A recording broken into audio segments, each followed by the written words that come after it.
All right, hello everyone, and peace of Christ to all of you. Today, our topic is kind of sensitive, and I hope that Muslims will share with us and they will give us their priceless knowledge about Allah. There's nobody knows Allah more than the Muslims, to the point they don't even know what the word Allah mean. Islam is a very, very amazing religion, to the point no one understand nothing in the Quran. The Quran yet claim that Allah He made it a clear book, and because He made it a clear book, the Muslims needed to make thousands and thousands of tafsir, which mean interpretation for the Quran. Yet they cannot explain the Quran. And at the end of the day, the Muslim they say Allah knows best. And to make it more horrible, even the Quran says that no one knows what the Quran means save Allah. I'm going to publish a book soon. It's called No One Knows What the Book of a Christian Prince means save Christian Prince. And that will make my book a miraculous. It's not about being, confusing and stupid and say whatever. It's about a miraculous, because nobody understands it.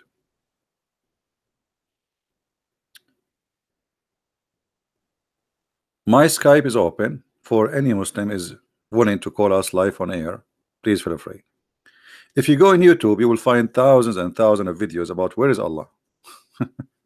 The Muslims, they are trying to tell us, they are trying to figure out where is Allah. How even He exists? And then if you go try to to examine what they say to us in their websites, which is I find it kind of hilarious. As an example here, where is Allah? Okay, where is Allah? Here we go. Where is Allah? Who is Allah? If you read how the Muslim they give us the definition of Allah, you will die laughing. Allah is the proper name applied to true God. That's who's Allah. So all what you know about your God, that His name is Allah. Okay, what Allah mean? They don't know.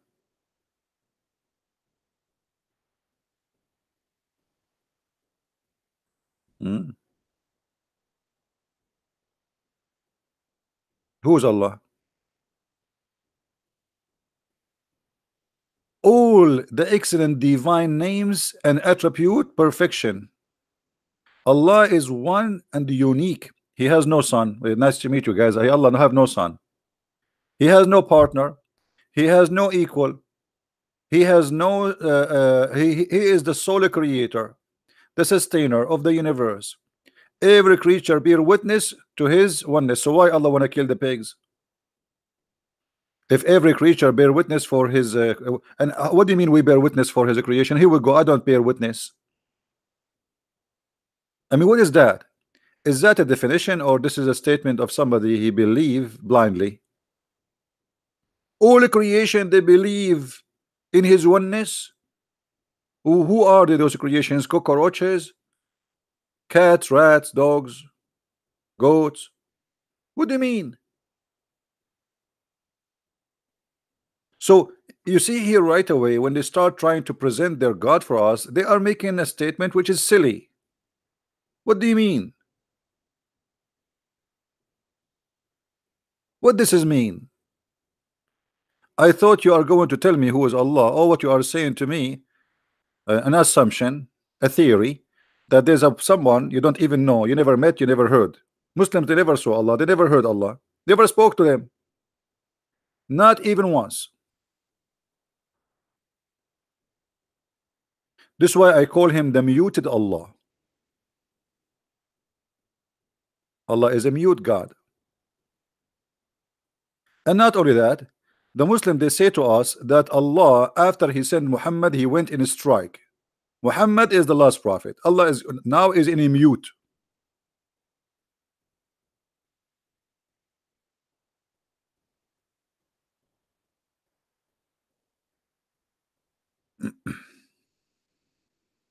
And then if we go down, you will see Every creature bear witness to his oneness, divinity, and rububiyyah. Like, you know, supposedly the Muslims, they are making for us like an article, and their article is in English, and then they say rububiyyah. Like, supposedly you know what rububiyyah mean. I mean, like rububiyyah. Okay, what rububiyyah? And then here, I info of Rabb, and the unique of his attribute names. What the unique about them? He get angry, I get angry. Allah, he cheat, I can cheat too. Allah, he lie, I can lie too. Allah is a deceiver, I can deceive too. Shaitan is a deceiver too. What is unique about the attribute of Allah?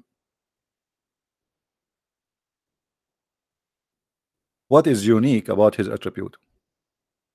And then they quote for us a verse from the Old Testament, copying it and put it in the Quran, and they say there is none like unto him. But if this is the case, if this is the proof, who is he? Well, here we go. The God of the Christian, they say the same. And not only that, none like me too. Do you know, according to science, that there's none like me? Does that mean I'm God?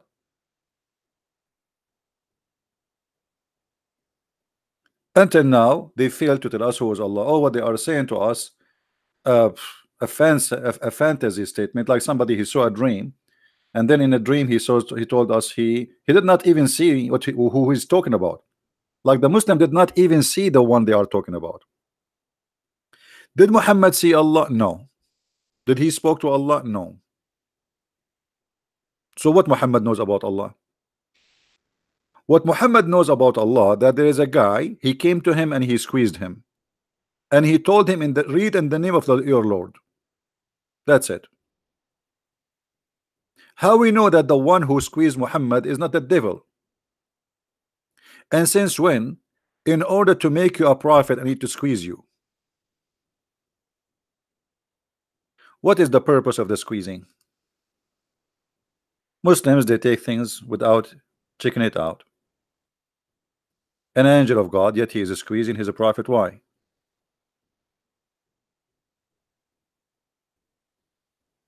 Don't you find that this is strange?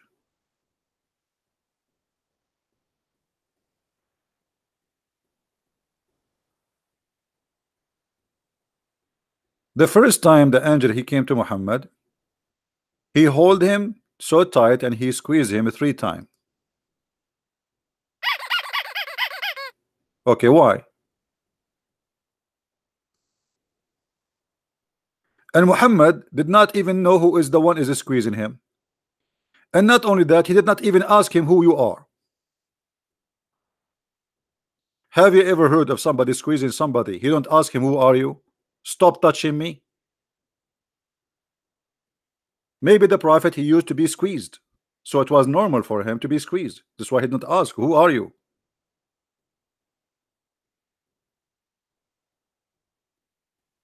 Maybe the angel, he thought Muhammad is a lemonade.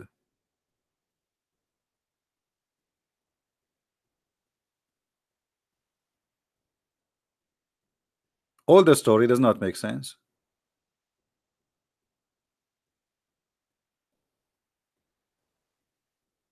If there is any Muslim want to tell us what is that is about, please let me know.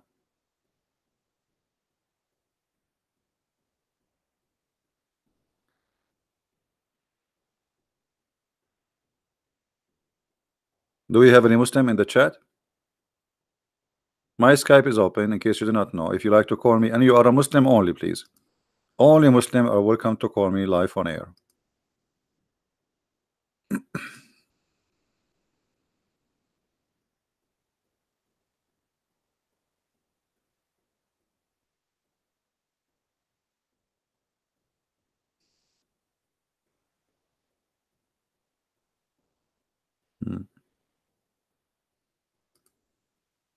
Anyone?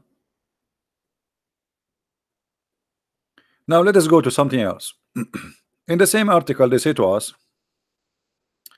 there is no one share his dominion. So what do you mean no one share his dominion? Isn't Muhammad, he says that his name written in the chair of Allah?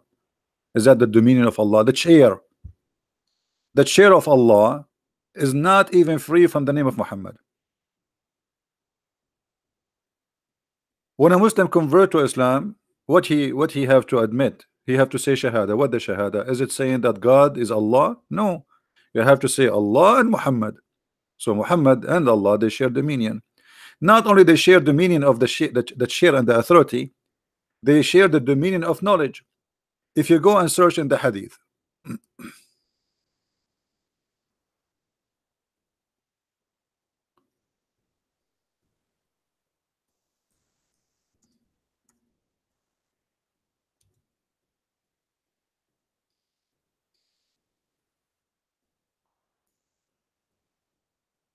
all the hadith says that Allah and his messengers knows best.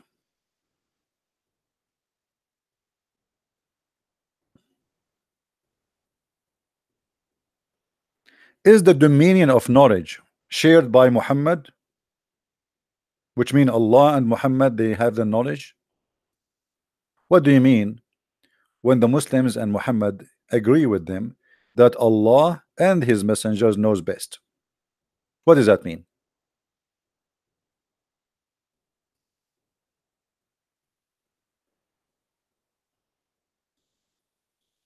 Hmm?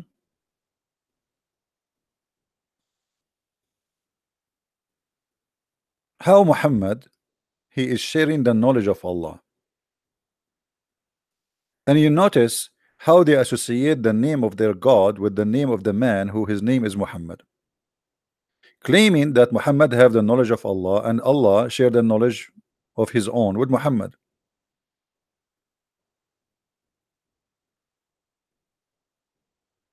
Hmm?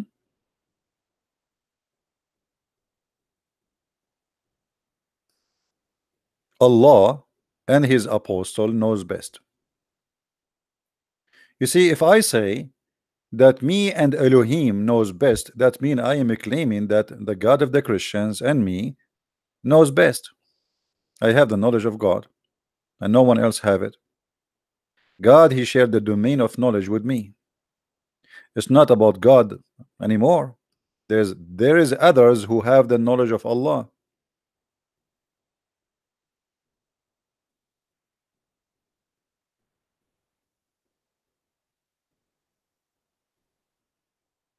Do we have any Muslim want to say anything?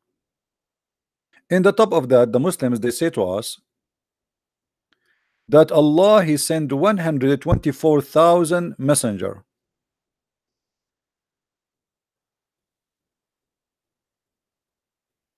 How many? Don't you think the number is small?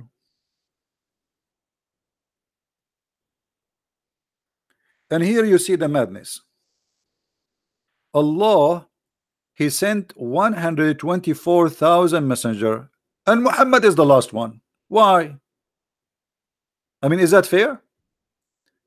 Mankind today, they are like guided and there's no need and that's it.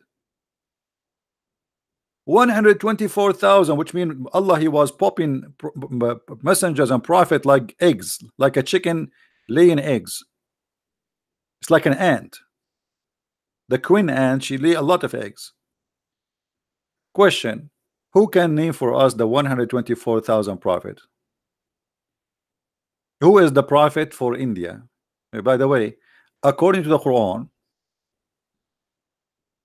the yellow pages of Allah, it says that Allah, he never sent the messenger except in the tongue of his own people. وَمَا أَرْسَلْنَا مِنْ رَسُولٍ إِلَّا بِلِسَانِ قَوْمِهِ. What does that mean? Chapter 14, verse number 4. And we never send the messenger save with the language of his folk. So he have to be from them, speaking their language. Not only he speak the language, he have to be from them. But this verse destroyed the whole religion of Islam. Anyone knows why? What's wrong with this verse?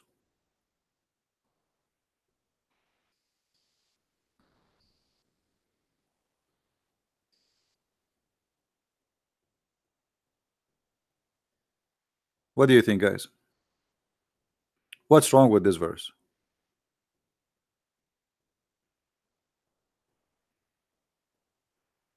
How old is Earth? That explains the huge number of prophet. My friend, your God Allah, He created the Earth, and then the Earth is supposedly the history of man since the time of Adam, and the time of Adam is not long, really far. So where is the prophets?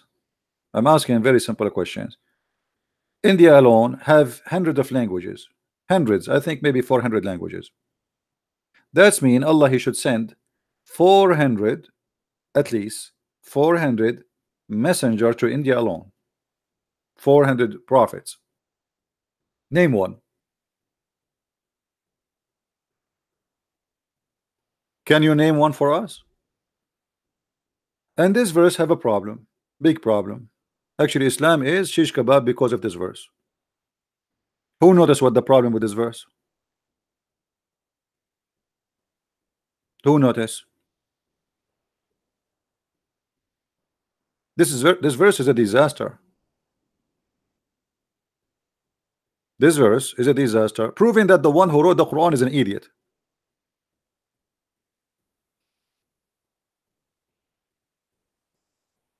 If Allah He sent messengers only from the people, He have to be from them, not a foreigner, and He have to speak the language for sure. In order for what?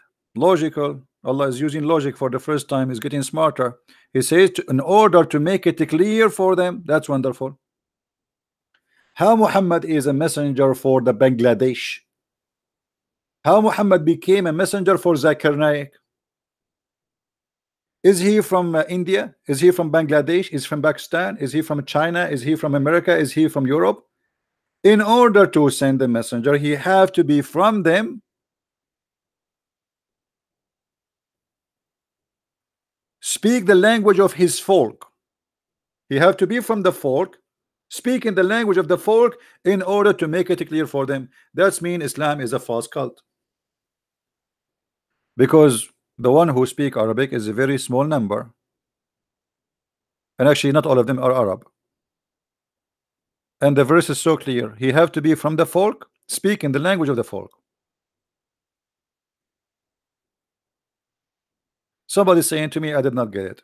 Okay, Muhammad is an Arab, right? So what is the folk of Muhammad the Arab? Focus with me, please. When the Quran say his folk, who is my folk? If I am an Arab, who is my folk? Who is my folk? The Chinese, the Japanese, or the Arab? I am an Arab, so my folk are Arab. So I have to be from the folk, from this group, and I have to speak their language. So in order for Muhammad to be international messenger as they claim, Muhammad he have to speak the language and he have to be from the group. Which means if Muhammad was sent to the Indian, and India have hundreds of ethnic groups, not one ethnic, and hundreds of languages and religions, Muhammad he have to be 400 Muhammad.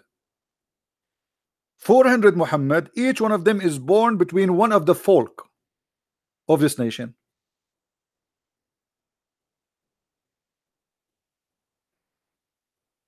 Are you getting my point? And the Quran is so clear. Why? The message will not be clear to them unless he speak the language of the folk. Do you see it? This is not me saying that. This is the Quran, and this is your translation.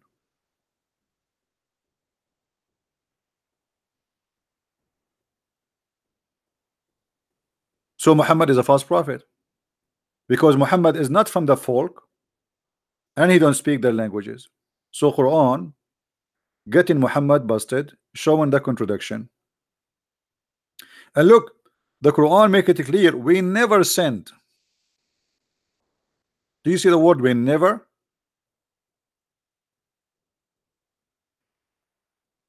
We never sent, no exception.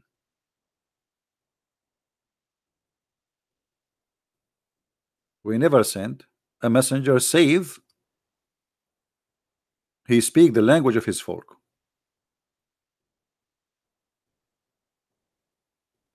Islam is a very silly, stupid cult.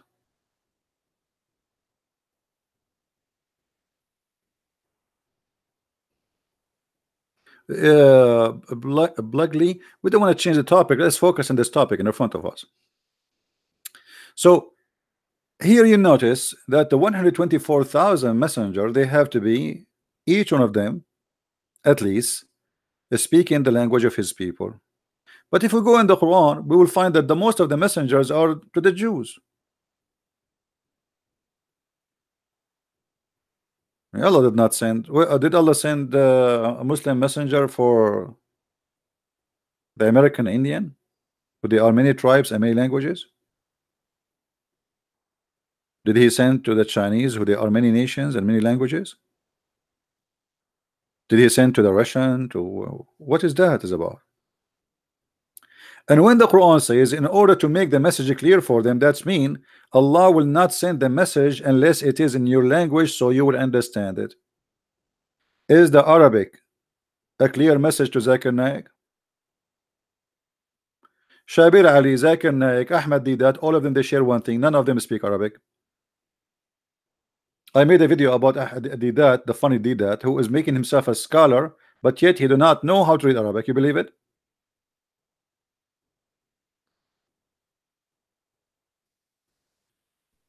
So now we go back to zero.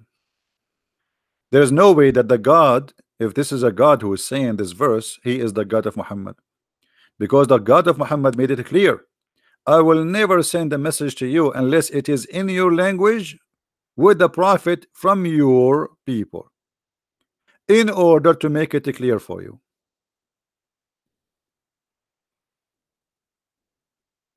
That's mean Islam, all of it is a garbage. The whole idea, here we go. I remember the Quran says, if the Quran is not from Allah, you will find in it a lot of contradiction. CP, you cannot even speak a classic Arabic. What do you mean I cannot speak classic Arabic? First of all, there's nothing called the classic Arabic. But if you mean the Qurayshi Arabic, I speak it fluently. What does that mean? وما أرسلنا من رسول إلا بلسان قومه ليبين لهم فيفصل الله. What? I don't speak even classic Arabic. Arabic is not really a language by itself.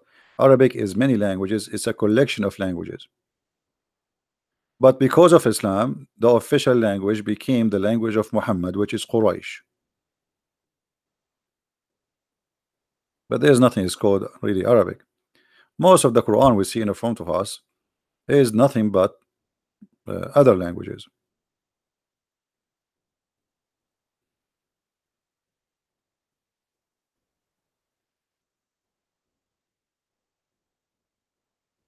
And just to show you how Islam is funny, if you remember Muhammad, he said that Allah, he sent him the Quran in 7 dialect.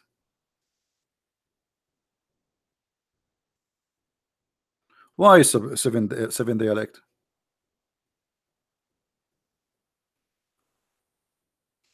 Why is that? Muhammad, he explained, he says that because the Arab cannot understand the Quran. Imagine the Arab, who they are Arab, they cannot understand the Quran in one dialect. So if the Arab, they need 7 Quran, how somebody like Zakir Naik can understand the Quran? The Arab, they needed 7 Quran, 7, not 1. Muhammad, he claimed that Allah, he sent him 7 Quran. Read carefully with me. This is Muhammad is talking. Jibril, he came to Muhammad and he said to him, Allah has commanded you to recite to your people the Quran in 1 dialect. Okay, so Allah what? Said to him, read the Quran in 1 dialect. Look what Muhammad said. Muhammad don't like that. He said, I ask Allah. What's wrong with this page? Keep moving, dancing. Somebody playing music? I ask from Allah burden and forgiveness. My people are not capable of doing it. Okay, hold on. The people of Muhammad, one tribe, it's one tribe. The Quraysh is a small tiny village. It's a small tiny, actually we cannot even call it village. A small tiny village who speak one language, and they are one tribe, and they speak the same tongue, and they are not capable of doing it. Okay, so what the solution? He want more Quran in different dialect. Then he came for the second time. He who? Jibril, the one who squeezed people, you know. If you ever see somebody squeezing you, like this is you became a prophet. So Jibril came for the second time and he said to him, Allah has commanded you to recite the Quran to your people in two dialect. What? So now we have two Quran, but that will not work. Upon this, the Holy Prophet said, hey, hello. What are you talking about? I seek pardon and forgiveness from Allah. My people would not be able to do so. Okay, so now we have two Quran. Still the Muslims cannot understand the Quran and they cannot even like read it. It's not enough. Two Quran. So Jibril, he came back for the third time. Jibril is like the pizza boy. Go back, go back, go back, you know. Okay, he came for the third time. And he said to him, Allah has commanded you, brother, to recite the Quran to your people in three dialect. Are you happy, Prophet? The Prophet, no, he's not happy. He said to him, no, oh, hold on. I ask pardon and forgiveness from Allah. My people are really very stupid. They cannot handle it. My people would not be able to do it. Then he came for him for the fourth time. Like, what is that, man? Is that a joke? Is that a joke? If the Arab cannot understand the Quran unless it is 7 Quran, how someone who live in Bangladesh he can understand the Quran?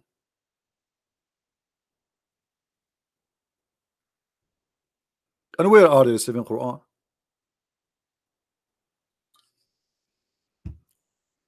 And in this story, and then the angel he keep going backward forward until it became 7 Quran. 7. That's it. Perfecto. Isn't it Allah all knowledgeable?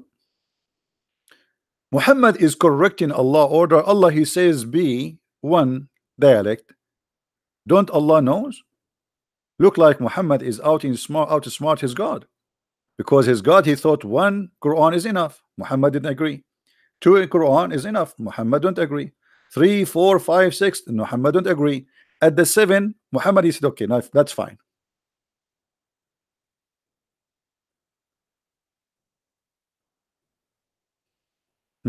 Look what Fadi he says to me. You know, Fadi, I feel sorry for him. But look like Fadi is a very, like, he's a nice guy, but he don't want to use his brain. I think his brain is in vacation. Look, he said, well, if the Arab, they knew Muhammad is a liar, so how they believe in him? By the sword. By the sword. Don't you know that Muhammad he left Mecca and nobody believe in him? I know you're telling me Muhammad he joined as-Sa'alik, the outlaw, the criminals who they are kicked out from their tribes. Muhammad he became their leader. Otherwise,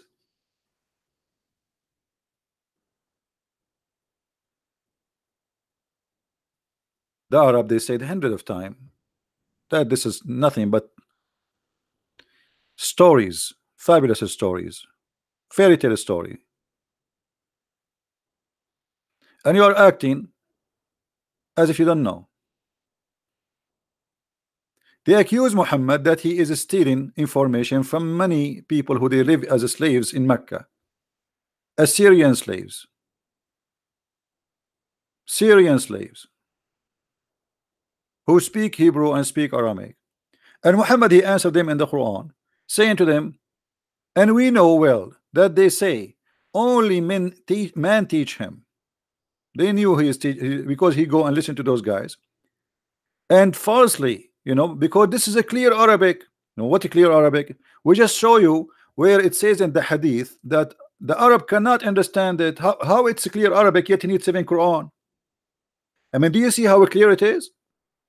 It's a clear Arabic, but yet he needs 7 Quran. But what is behind the 7 Quran for reality? Muhammad he cannot repeat the same verse twice. So in order to cover his lies, he says, oh yes, actually there's a video made by a guy, his name Samshi. I don't know if you know him. Shamshi,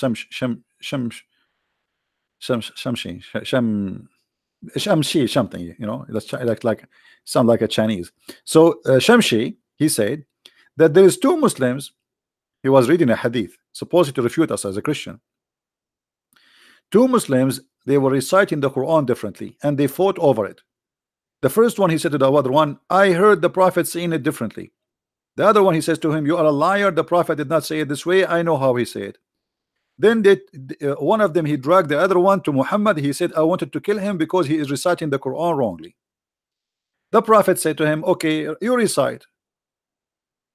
The man recited. The Prophet said, okay, this is correct. The other guy, he said, but Prophet, he said, okay, you recite now.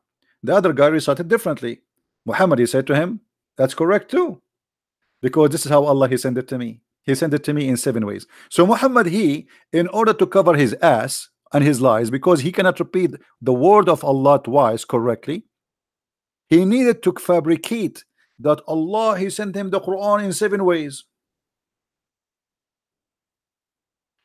So if I tell you a story today, and tomorrow I tell you the story differently, you cannot say to me you are lying. I will tell you that Allah told me the stories in 7 ways. You know what I mean? This is the whole idea behind this is seven. You know, did Allah send Musa's 7 Torah? Did Allah send the Injil to Isa in 7 Injil? What is that?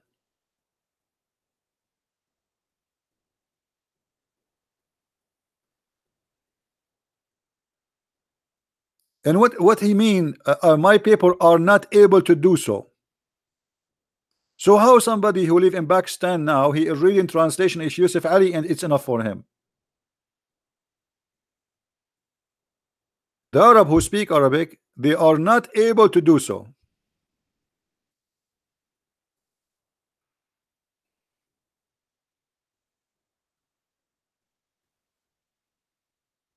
Do we have any blessing from Allah for us today to send us some Muslims to guide us to the truth?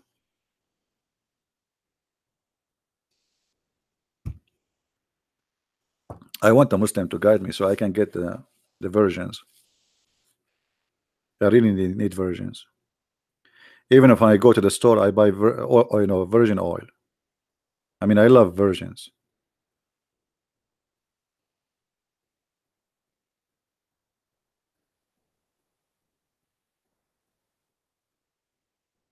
Where is the Muslims? So all this religion, it does not mean any, it does not make any sense. It's silly.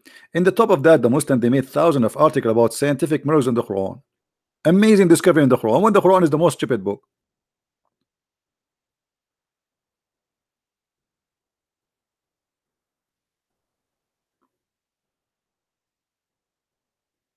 Now after Allah, he sent the Quran in 7 letters. Do you Muslims even explain the Quran? Do you even understand the Quran?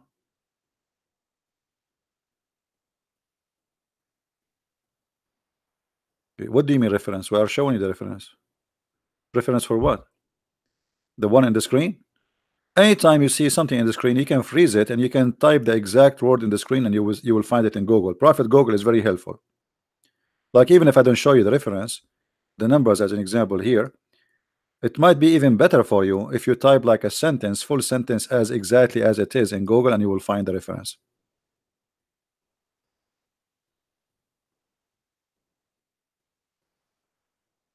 Who is a Muslim would like to show us something? We are willing to change the topic, by the way. If you are willing to show us a proof of Allah existence in any way, in any mean. If you can show us a proof that the Quran is a book of God, please feel free. And we are here not against Muslims, we are here speaking against the cult of Islam. I'm not against you.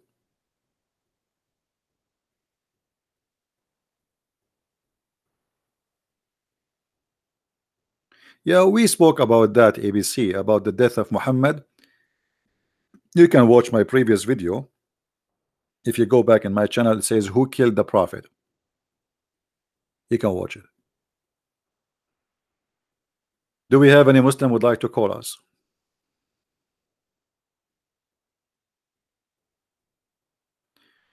How are you doing, Fadi? Fadi, why you don't call me, my friend?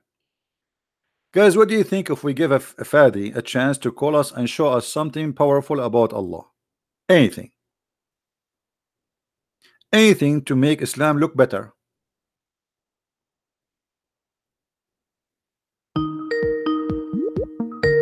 We have a Muslim who get upset always when somebody leave Islam in my channel. Islam look better. Hello? Hey, how are you, Muslim? Assalamu alaikum. Are you allowed to say assalamu alaikum to me? Be honest with me. I'm saying, man, I'm saying, why not? But I No. If you are eating carrot like a rabbit, I will hang up on you. Either you speak to me in respect, or I will hang up on you. Are you a rabbit now? Oh, 1 second. 1 second. 1 second.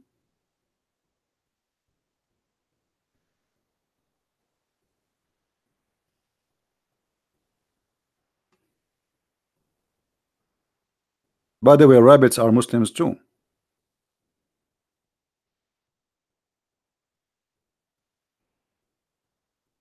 One second, almost done. Okay, call me back. Call me back. Call me back. The guy is going to shock. Like he's trying to swear it fast now.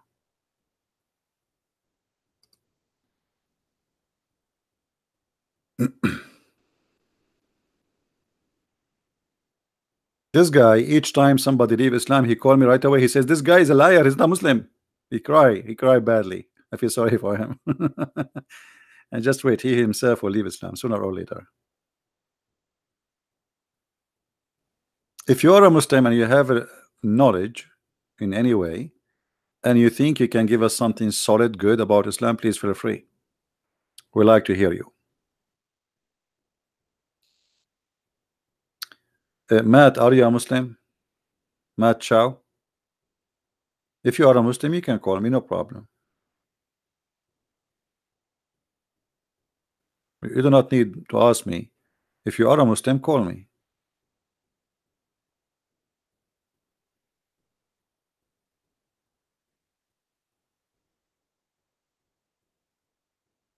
It looks like you are just joking here.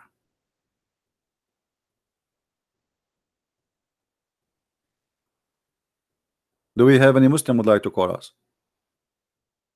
So as you see, by the way, do you know that the Muslims in Saudi Arabia, they fast 1 day, or they break their fast 1 day earlier? Look what happened in Saudi Arabia lately. This is the TV station of Al Arabiya, the official TV stations of the Kingdom of Saudi Arabia. They announced the day of the end of Ramadan a day before, because they thought that Mercury is the Hilal, the crescent moon. Do you believe it?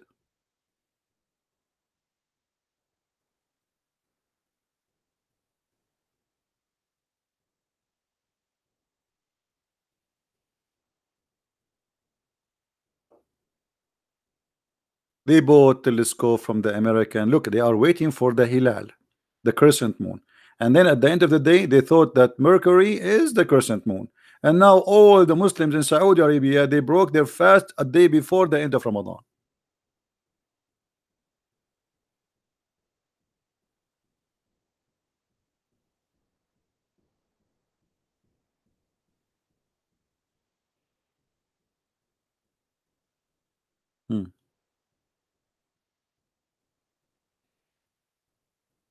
I mean, if you have telescope and you could not recognize the crescent moon from different all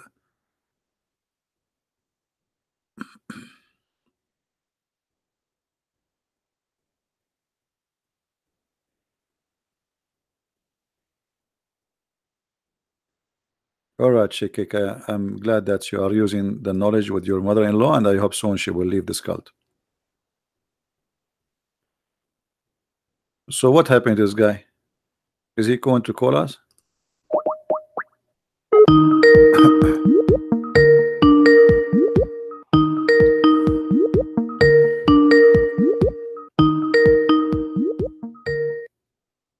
He is not answering now.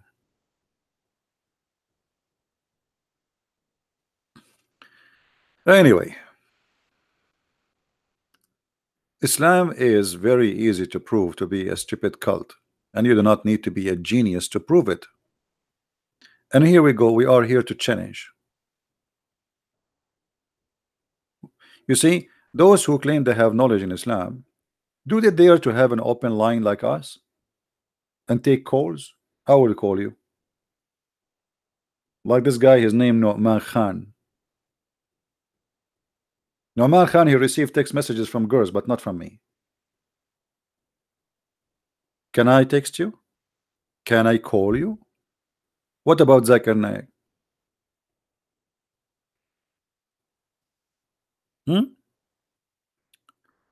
If we ask Zakir Naik about Allah sending messengers only if they speak the language of the people, what Zakir Naik will say? What do you think? Muslims, what do you think? Zakir Naik, your hero, who do not know anything about Islam, what he will say?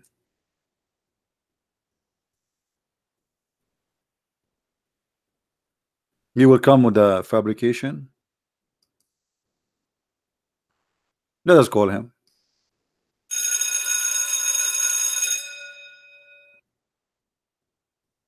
I forgot this ring will not work for him because this is a ring of shaitan. The Prophet said so. Hello? Brother Zakir Naik, Assalamu alaikum, brother. I have a question for you. I told you, your name is the Christian Prince, and don't say your name. I can't get you butted easy. Just take it easy. I did not change my name and did not change my voice. I'm talking to you, brother. What is the purpose of a chapter 14, verse number 4, where it says Allah never send a messenger unless he is from the people speaking the language of the people? So how the Prophet Muhammad can be a prophet for people in India or Bangladesh or Pakistan? First of all, the Prophet, he is welcome to be our prophet, and we like it. The same all what we say, I am sexy and I know it. Secondly, it's not your business.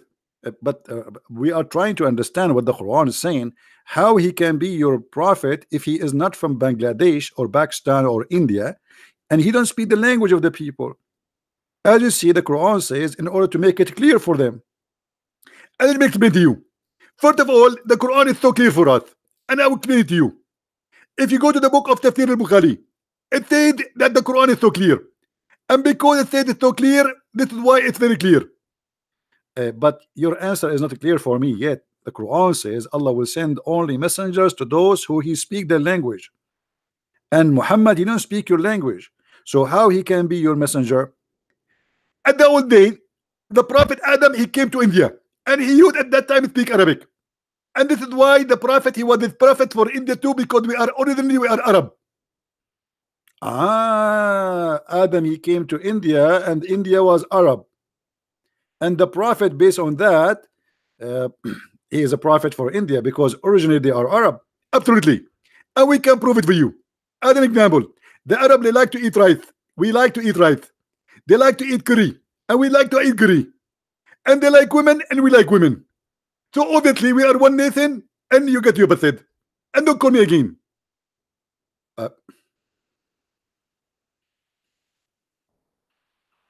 The proof that we are all Arab, that's they eat curry and we eat curry. They like women and we like women. Okay, I got a point. I like curry too. I mean, he put me in the corner.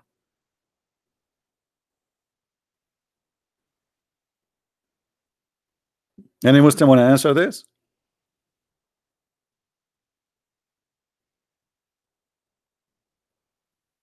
How Muhammad can be a prophet to India, Somalia?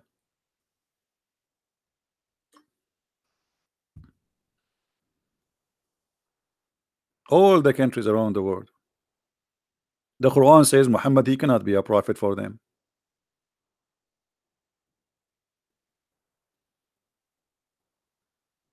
And by the way, here there's another mistake.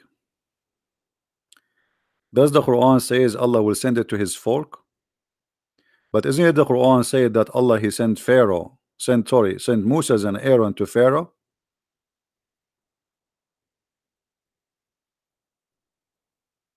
Is Moses an Egyptian?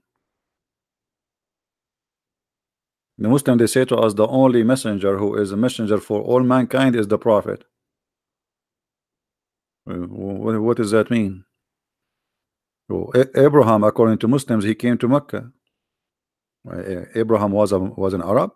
At that time there's no Arab.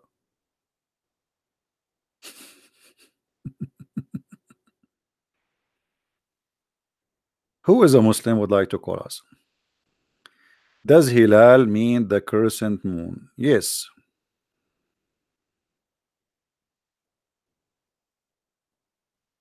Yes.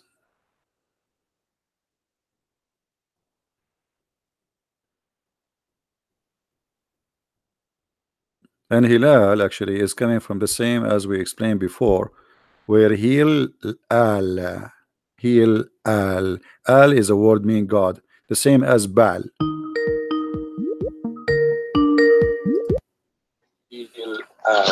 Al is a word meaning mute YouTube, mute YouTube. Oh, give me a sec. 1 second, brother. There's many Muslims are leaving Islam, and today there's many they will leave. Are you going to call me after they call and they leave Islam? You will say to them they are liars as usual. No, but if they lie, of course somebody has to correct but them. you lie to me too if they are lying. I mean, how you know they are lying? Are you Allah? No, but you can just tell. I think you are God. How you can tell that? You know, I mean, but let us go here. Listen, the Prophet said that Allah told him after he squeezed him the angel Jibreel, he gave him this verse, says, we never send a messenger save who speak the language of his folk, so they might understand the message clearly. Yes. How Muhammad then became a messenger for all mankind if he don't speak the language of the folks and he is not from the folk? Brother, so what this verse is saying, it's saying a past time. It doesn't say now and in the future. Where it says in past time, where it says that. Wait, let me open YouTube. Is a verse now in the screen? Yeah, it's in the screen. Okay. All right, it says Bismillahirrahmanirrahim. Says, and we never send a messenger save with the language of his folk, that he might make it clear for them. So it says, and we have never sent in the past time. But isn't it this is in the time of Muhammad? He's speaking now, Muhammad. He gave this verse to Muhammad, right? No, but it's talking about the past time. No, did he give this verse to Muhammad? Now, when the Quran also says, like, no, hold on. Did he give it to Muhammad? Okay, did he give this verse to Muhammad or to a different person? He gave it to Muhammad. Okay, talking about when Allah he gave this verse to Muhammad, at that moment, was Muhammad a prophet or no? Alhamdulillah, of course. Okay, so he was a prophet, so he just said, and we never send a messenger save with the language of his folk. At that moment, until that moment, we never sent, and the time of what? At the time of Muhammad being exist. So until that moment, which Muhammad is receiving this message, we never send a messenger except he speak the language of his folk. So how you say to me, in the past? Yes, in the past, but in the past, in the time of Muhammad, which means in the present. In the present of Muhammad, and since that present, we never sent any messenger unless he speak the language of his folk. So he have to be from the folk and speak in their language. So how Muhammad can be a messenger for the Indian? And the Quran saying clearly, in order to make it clear for them. So what is the reason? In order to make it clear for them, but the Quran so if you also send if you send a message in different language, Allah agree that will not make it clear for them, right? Yeah. Now, brother, it also says in the Quran, it says that if they just read the Quran, they will understand it through the Spirit. Do you understand the Quran yourself? They just understand if they read it in Arabic. Okay, what your prophet he says no. Your prophet he says he asked Allah for 7 Quran because the Arab they can't understand it. And here they got the hadith in front of us. This is your prophet. This is your prophet saying. This is your prophet saying the Arab, not the Indian. The Arab, who they are Arab, they cannot understand 1 Quran. They need 7 Quran. So how somebody from India he understand the Quran in translation when the Arab who speak Arabic they could not understand the Quran? And Muhammad himself is saying that my people are not capable of doing it. What is that? Not capable? No, but Allah makes them now capable. Allah no. Muhammad saying to Allah, my people are not. Allah he saying to listen. The hadith in front of us. Are you reading? Do you know how to read? Of course, man. Okay, read. Then Allah has commanded you to recite to your people the Quran in one dialect. One what? One dialect. Okay. What Muhammad respond was? I ask Allah burden and forgiveness. My people are not capable of doing it. How many dialect you are reciting the Quran today? It's commanded to recite to your people the Quran in one dialect. Upon this, he said, Is it Sahih? Oh no, this is da'if. And what is Sahih? I don't know. You tell me. Are you saying you are to me saying sahih? What sahih mean? You tell me what sahih. What sahih mean? Sahih is somebody eating too much carrot. What is that? Sahih? What's wrong with this religion? I mean, look how funny this religion. Their religion have weak and strong. That's mean your God Allah is weak too. I mean, if Allah Prophet he said that, can't Allah preserve his teaching? Why you Muslims keep fabricating stories? Why you Muslims are you saying to me you Muslims we lie about the Prophet and we fabricate a story about him and Allah he could not stop us? Your God is weak. Here we go. You are right away asking me, is it weak or strong, brother? Which mean, is it a lie story or a true story, brother? Because we Muslims, we write a lot of lie stories about our Prophet. We lie a lot we lie. We like to lie. Do you like to lie? Why you are asking me if this is weak or strong? What does that mean? Explain to the audience. What does that mean? So in the hadiths, the hadiths are comparable to the New Testament because the New Testament and the hadiths are actually almost the same, but the hadiths are stronger than the New Testament. That's false because Old Testament and New Testament is the same. And hold on. We don't have something. Hold on. Stop being silly. Have you ever seen a Christian saying that something in the New Testament is weak and strong? We don't believe in that. That's why it's not clear. So I'm asking you why you are saying to me da'if. Why you Muslims? Why you okay? So if this is not. So you are saying to me that the stories which is mentioned by Muhammad is not protected by Allah. Is that correct? Allah said in the Quran, He said, "We have brought you the Quran." Is it now not clear? So why this story is written there? If the Quran is clear in one dialect, why you have the Quran in 7 dialect? It's clear. It says people. It says to specific people. Doesn't say to. Doesn't matter if the Quran is clear in one dialect. Why we need 7 Quran? You said to me it's clear. Oh, no, what do you mean by 7 Quran? There are not 7 Quran. There's 7 Quran. There's Quran Warish. There's Quran Hafiz. There's many Quran. You have no idea. Are you sure you're a Muslim? I think you're a liar too. I think you're not a Muslim. I think you're a Sabian. Well, what's a Sabian? Sabian is like your prophet. Right? Your prophet is a Sabian. I'm a true Sunni Muslim. So, but your prophet is not a true Sunni Muslim. Your prophet is a Sabian. What is a Sabian? The Sabian is the word Sabian is those who do coloring. They color you. You know, like they put you in the water and they color you. Ink in ink? No, by water. How am I gonna get caught if I go into water, man? So are you saying to me this is stupid? Well, first of all, if you look at this, it actually says this. It says, I was watching the video while I was eating. Don't change the topic. Don't change the topic. Are you saying to me this is stupid? To color somebody by water?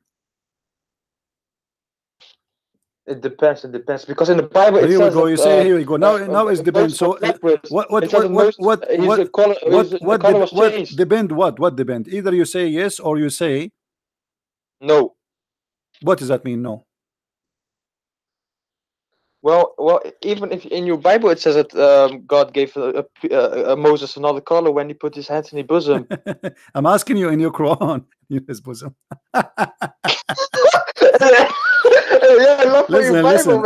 I'm looking at your stupidity. I'm asking you, is it correct? You are asking me what is the Sabian, right? Yeah. Okay. Do the baptism of the Sabian. So Sabian, I don't know. You tell me. Read carefully with me. Chapter 2, verse number 138. Is it Quran? Yeah, this is Quran, but this is weak Quran. No, Quran strong, brother. What does that mean? You said to me the Quran is clear. Yes. What is the color of Allah? From Allah. It doesn't say of Allah. It's just from. We take our color from Allah. Okay, explain to me. What does that mean? And the best who do coloring is Allah. What does that mean? Who is better than? Allah at What is the Whoa. color? What is the color in Allah he do? No, he just colors you. He give you a color, right? What color? What is that color? Explain to me. Okay, no problem. I'm trying to understand. Allah he color you. He color. No, Allah don't color us. What do you mean? What do you mean a color? Who You tell me. You said the Quran is so clear. Okay, explain to me. Allah how he color us. What does that mean? So it just means anything. Like Allah made the earth. Allah made the seas. This is not the question. It says Allah he gave you color. It says Allah he gave you color. Okay, the color is from Allah. What coloring is mean? Well, are you an atheist now that you're gonna say the color came out of nowhere and not from God? What this have to do? You said to me the Quran is clear. Allah is coloring. What coloring what? And what color he is using? We take our color, so it means. So okay, before Allah he gave us our color. What our color was? Because when you say coloring, that's mean you used to have different color. Coloring obviously is not the original. Like you steal my bicycle and then you color it. So this is not the original because you used to have different color. Allah is coloring you now. So what is the color Allah he cover and what is the new color? Well, I don't see where you see that this is not the original color it's talking about. It says coloring. No, it doesn't say. It's not color. Okay, take a color okay. Allah he gave you a color. Before you have the color, what do you have? No, but this and who is better than Allah at coloring? That's something different. Okay, don't you think this is stupid? What do you mean? What is the best? Explain to me. What is the best than Allah in coloring? What does that mean? You said to me the Quran is clear. Allah is comparing himself to a printer. I have a printer who do coloring. Allah is better than the printer in coloring. In which way? How? Well, we say that Allah deserves every title that He's the best of. This is not the question. This is not the question. Don't change the topic. Deserve every title like what? A fool? What title? I'm asking you what Allah is saying here. He is the best of coloring. He's comparing himself to who?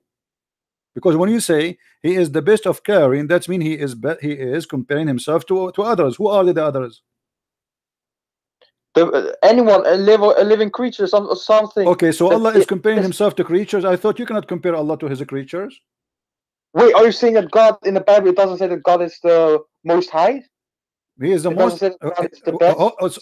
So when God Allah he says this is how the people they speak about their God. He is the most high, but a God is not the most high. He is what the word high is a phrase of a statement. It's not about how high he is. There's no high because simply the sky around us, what is up today is down tomorrow. The earth is going around itself. So stop being a fool. Don't mix things up. Allah is the best of caring. Best of caring to who? Compared to who? All right. Do you think God is the This is an action. This is an action. The action. Allah is comparing the action of caring to who? And what coloring they do? He just gives a color, man. Like what color? Okay, what is the color? Give me the color. What is it? Okay, what is the color you are talking about? His skin color, of course. Oh, so Allah he made us black. Allah he made us white. But he is saying he is better coloring than others. That means there's others who make you black and white and Asian too. There is others? I see what you mean, but that's not the case, brother. So let's say I got a table, right? So are you saying to me that Allah here is lying when he say he is better in coloring, but he is not really better because there's no other ones doing coloring except him?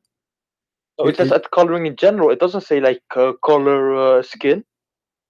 Doesn't matter as long as coloring in general. That means there's other people who do coloring in general too. So Allah is the best in coloring. I got a good example, brother. If you let me say this example and then you say whatever, right? Please. All right, I beg you. Okay, please. I beg you. All right. So let's say Leonardo, you know Messi, right? You guys in America, I know you guys know soccer, right? Football? No, I don't play football. But you know football? The only game I play is Allah. But I'm just being honest with you. I play volleyball every day with Allah. I mean, he is sometimes up, he is sometimes down. It depends. So let us make him up now. Explain to me how Allah is the best of caring. This is my football. All right. So let's say Messi, he plays football in Spain, right in the stadium. So you are saying to me that Allah he play better football than Messi? No, let me explain. So then Messi says he plays in the Barcelona stadium, and then he got the most goals, and then he says, "Who's better than me if playing football?" But he doesn't say he's playing football specific in the stadium in Barcelona, in general, in whatever stadium. So who is better than Allah? I mean, Allah is better than who? No, As but it long doesn't say okay, specifically coloring your skin, because it would say that if it was saying specifically, it says that coloring. No That's problem, general, but brother. you just showed us that Allah is stupid, because if a football guy, he says I am the best, he is talking about obviously about football, correct? No, but let's say he makes 5 goals in Barcelona stadium. No problem, but when when a soccer guy, he says I am the best, obviously he's not talking about himself being the best actor. He's talking about him being himself the best player in that game, correct? Okay. But, as long he is the best player, and this is the example you gave me, that's mean Allah, he is claiming there's other players, but he claimed to be the best player. That's his mean. That's mean he's not the only. That's mean that he's not the only God. Read with me this verse, chapter 23, chapter 23, verse number 14. If you answer this one, if you answer this one correctly, I will give you a big carrot. Chapter 23, verse number 14. It says Allah is the best of the creators. How many creators there is? Well, I can create something now if I want. Really? And that will make Allah better than you in creation? So you join the club of creators? All of us, we know. I can be. No, don't be a fool. We know that Allah, he said it clearly, that the creation he speak about is giving a life, not about making a table. Don't be a fool. No, but so ground is life, trees are life, but that's also created by God. No, Allah, he said, he challenged the man and the genie to create even a mosquito or a fly, correct? Let me see, man. What do you mean, let me see, man? Chapter 22, verse number 73. Allah, he says, "O mankind, make like this, like what?" He says, you know, do you worship beside Allah something who will never create a fly? So what is the word the creation in the Quran? Is about giving life, like creating a fly. Even a fly you cannot create. So when Allah, he says he is the best of the creators, obviously he is not talking about creating a table. Stop lying. He is asking, can you create a fly? Do you if I fail at creating something, does that mean I'm a failed creator? What? I'm a creator. If I try to create something, but I've created something different, but I try to, let's say I try to create my friend, life, man. You are not creating anything. There's invention and there's a creation. Creation is you make something come to existence. Invention is something else. Invention, I can stop fooling yourself. In the religion, when we say creator, we mean the one who create things, bring them into existence. Like example, life. Adam, he was a dust. He made him mud. He breathed into him. By breathing into him, he gave him life. That is a creation. Otherwise, the mud, anyone can do mud. Otherwise, mixing dust and water together, I can do it. But I cannot breathe into something and give it life. That is the creation. So now, when Allah, he says he is the best of the creators, Allah comparing himself to who? If there is someone else, he do create from the mud creatures?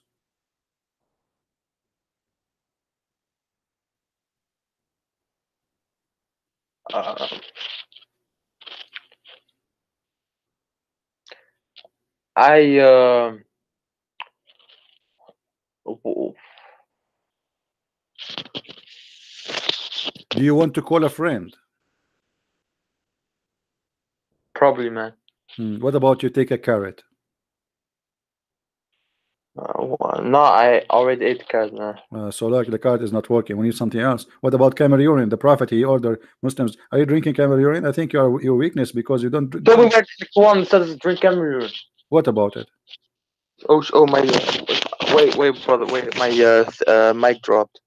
1 second, brother. Your mic dropped? Say again? No, my mic dropped from my ear. So now what we would do with Allah is the best of the creators. Do you think he is lying? He is exaggerating. He is saying he is the best of the creators, but there's no other creators. He's a liar. Well, I think this is subjective, man. You know why? You keep doing it this way. I think it's subjective. You know why? because somebody might read this here means in general, but somebody else might read this that is like creation. Let me Well, ask it doesn't, since it doesn't specifically say. Okay. Okay, hold on. For you know what? Life. Hold on.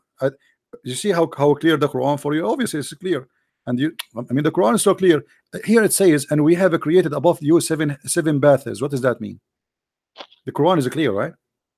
There's 7 ways above above you. There's 7 ways. What is that? Yes. What is that? And with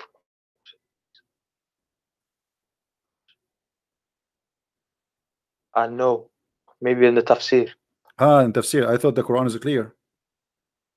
Okay, what about? I will give you something easier. You see, you said the Quran is clear, and we send down from the sky water. Is that true?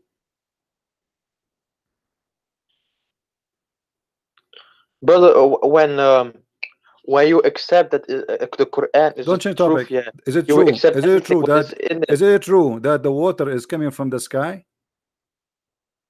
Yes, from the clouds. So where is the ocean coming from? I thought the cloud is coming from the ocean. Water in measurement, and we give. Which one is created first, the cloud or the ocean?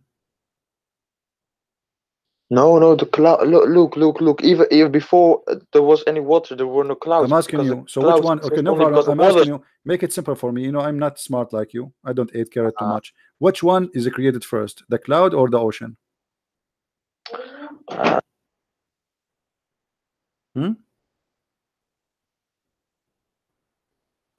1 second, brother.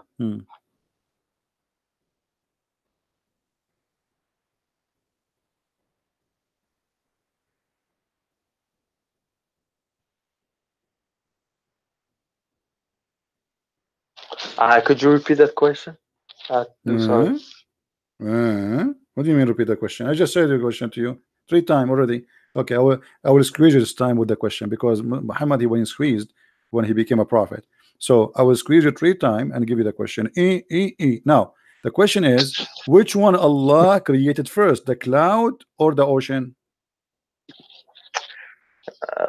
Does it say somewhere? Well, it says here, and we send down from the sky water in a measure. Yes. Okay. Yes. Okay. So which one Allah he have created first? Water. From where it's coming? From skies, not clouds. It doesn't say clouds, the skies. From the sky. Okay, no problem, guys. From the sky. So it's not from the ocean, it's from the sky. But even the atheists, they believe that water came from a meteorite from the sky. From meteor? Yes. So there's a meteor was full of water. Okay, hold on. The atheists, they believe that there's a meteor full of water and dump in the earth, and he's like a balloon full of water and explode. That's amazing. Let us see what. Hold on. Yes. What do you say about this? You said to me that the sky is coming from the sky, right? You said to me it is coming from the sky, correct?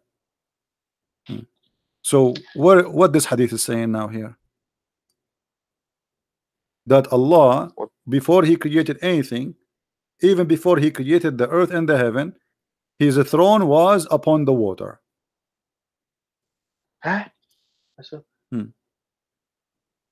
Allah ordained the measures of quality of the creation 50,000 years before he created the heavens and the earth, and his throne was upon. Yeah. So what is the water was? There's no earth. There's no, no but heaven. it doesn't mean what was created in the sky. It says the water was brought forth to My us. friend, hold on. Listen. It doesn't mean the general water was created from the sky, brother. Abdul, listen. It says the water we have today. Okay, Abdul, listen. There's no heaven, there's no earth, but yet Allah has a throne above the water. Where was that water? There's no earth, there's no sky, there's no earth. It says clearly, before he created the heaven and the earth, as his throne was upon the water. So there was no heaven, there was no earth, but yet he was in the top of the water. Where was that water? All right. Now, before I answer this, Christian Prince, brother, I can, if you want now, right now, I will ask smart Muslim Sheikh. What do you mean smart Muslim? Are you saying you're hold on? Are you insulting yourself? Are you saying you're a stupid Muslim? You wanna ask a smart Muslim? What does that mean? I never mind him then. Never mind him. All right. So what? So let me ask you then. Let me ask you then. I am willing Right. to. I'm willing to help you. If you call live right now on air your sheikh and put him in the speaker with us, so I can talk to him. Can you do that? Wait, what? Can you call your sheikh right now, the shaky sheikh, the one who do belly dancing always for you? Can you call him and challenge him to answer me and put him in the speaker to talk to me live? Yes. Okay, do it. Yes. Go ahead. Right now. Right now. Are you ready though? Right now. All right, brother. Okay. All right. If you give me a second, man. Why you are hanging up? Why you hang up? He will never talk to me. Why you hang up?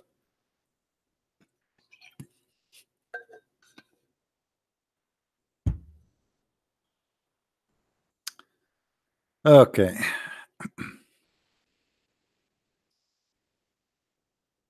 Oh boy. Do we have any Muslim in the bushes? I mean, what is this? The Quran is so clear. Yeah. All right.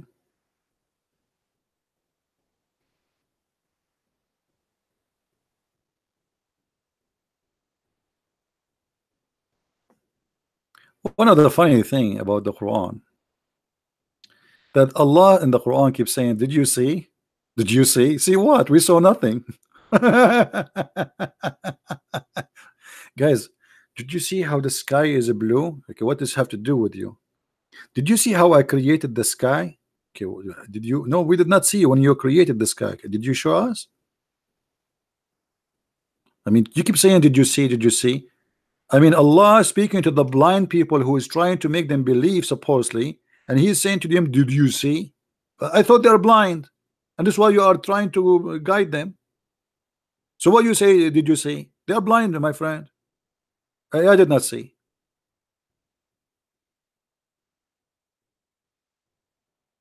Any Muslim did see?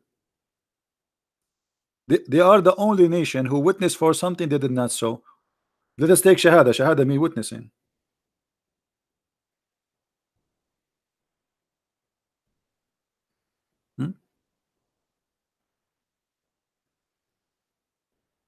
Look at this.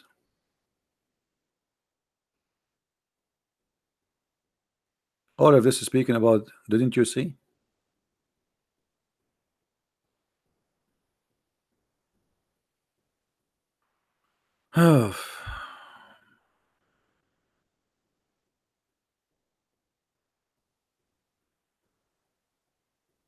Any Abdul? I am not taking your call. Yes, maybe you are blocked, Matt, because you are being silly. You are not a Muslim and you keep saying you want to take my call. Why I want to take your call?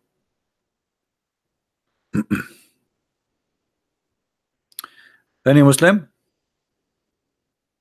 Now this guy is trying to convince his sheikh to call me and to speak to me. He will never talk to me. He will risk his career. No way.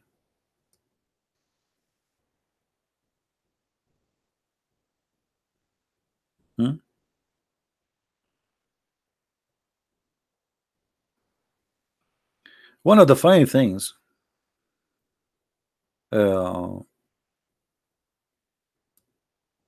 Quran says that Allah, He have the knowledge of the unseen.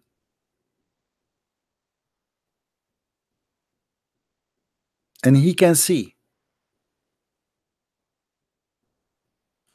But if we do a little examination, we will find that Allah, He have no idea what He is talking about. As an example, Allah created from every kind, male and female.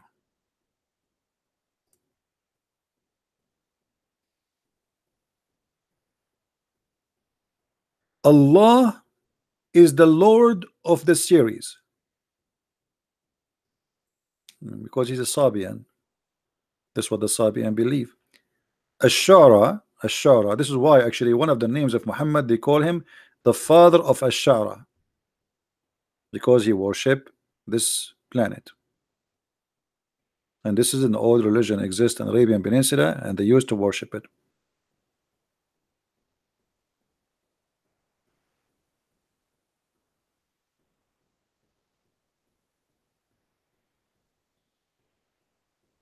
Don't you see that Allah is the one who give life and give death? No, I did not see. Did you see it? Don't you see that Allah is the one who make you laugh and make you whip? No, I did not see. All of this is nothing to see.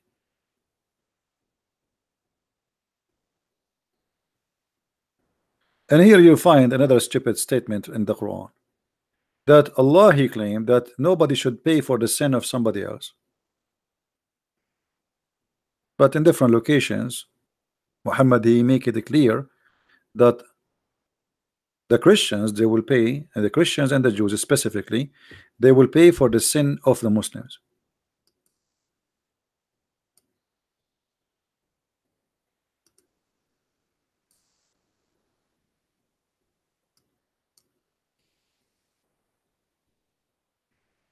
It's a chain of contradictions and stupid stories.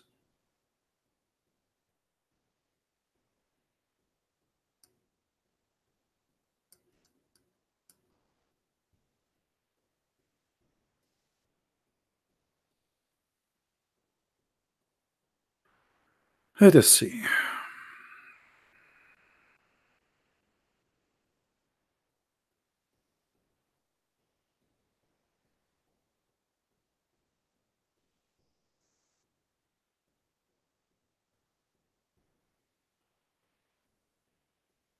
You see how stupid is called?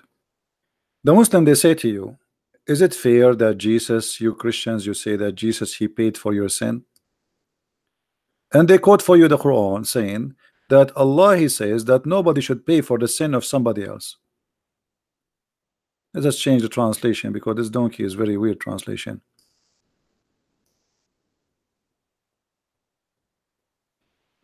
No burden person with sin shall be bear a burden of sin of another. Quran.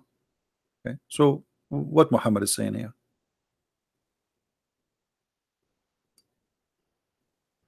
One of the clear signs of cult leaders, they are not consistent with their own teaching.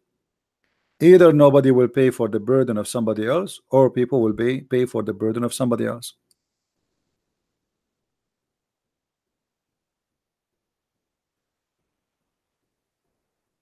Any Muslim?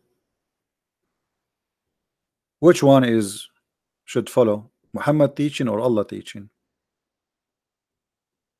There would come people amongst the Muslims on the day of resurrection with as heavy sins as mountain. Look how big the sin is, and Allah would forgive them, and he would place in their stead the Jews and the Christians.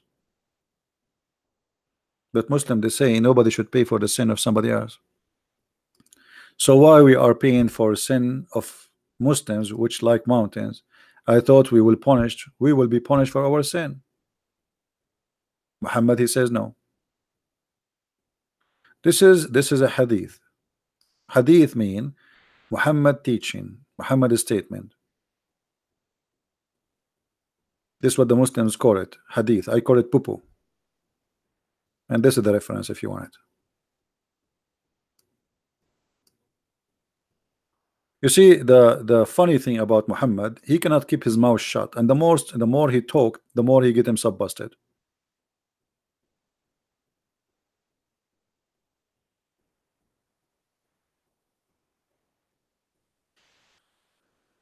Matt is not a Muslim, guys. You know what? Let me block this guy. It just became annoying. Do we have any Muslim would like to call us? Every statement of a Muslim trying to protect his religion does not match, the same as his prophet does not match his own teaching.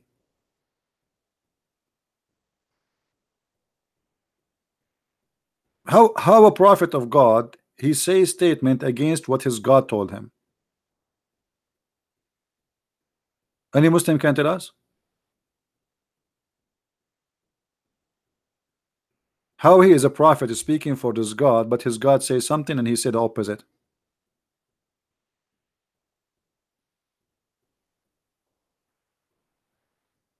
Hmm?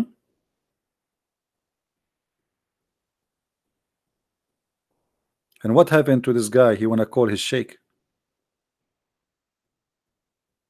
I think he is diving in the deep ocean trying to find him.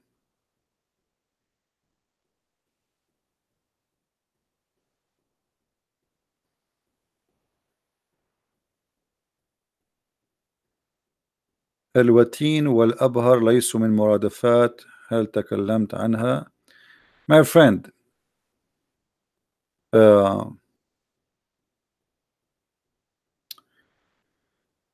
الوتين, when a Muslim he says to you that the word watin is not the same as the abhar,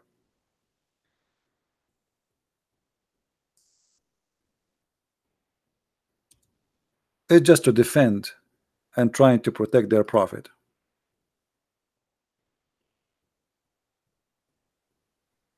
which is not true.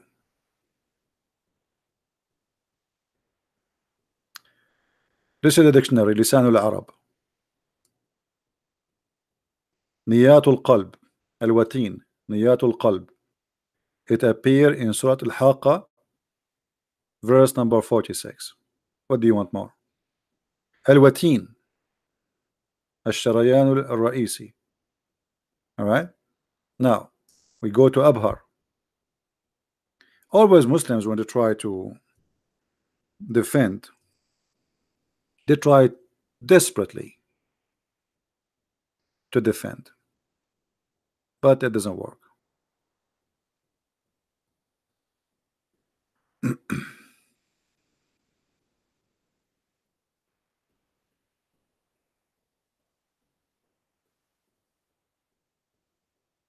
Let us see.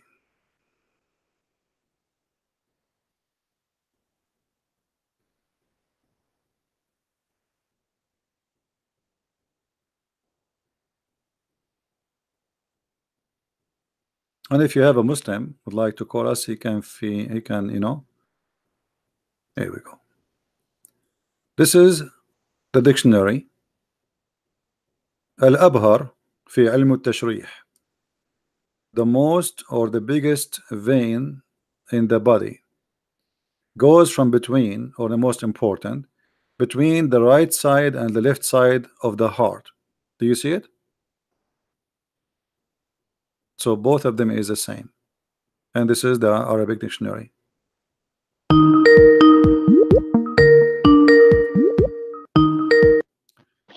Yes, Abdul.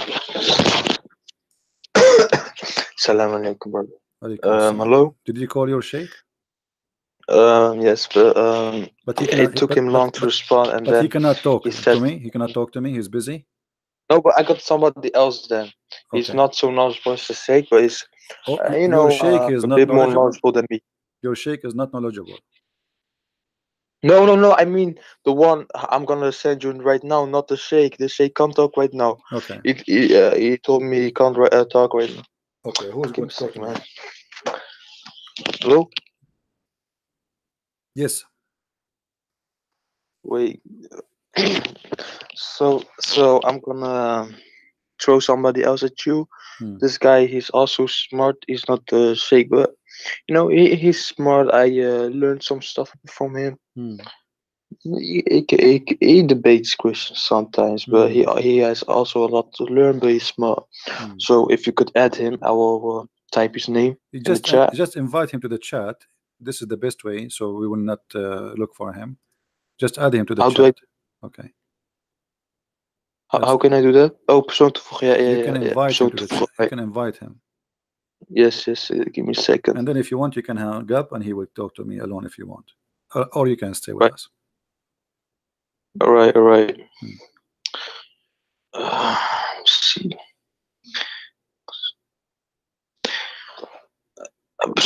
Let me see if I can. You can click at the plus sign, and then that will make him invited to that conversation. Yeah, but he got another Skype, so I gotta add that Skype now. Right.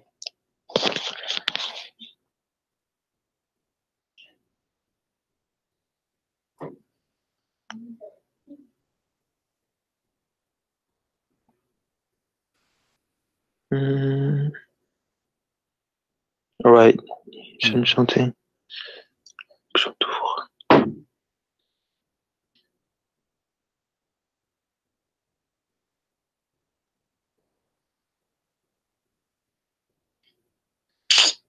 That was this. It says, brother, before you invite him, you have to say inshallah. If you don't say inshallah, he will never come. Because Allah will not allow it. Inshallah. I did marry 99 women. I have sex with them all in one night, and I forgot to say inshallah before I started. And look what happened. I don't have kids until now. In the call. Yeah, I'm sorry for this taking a bit. Let me see.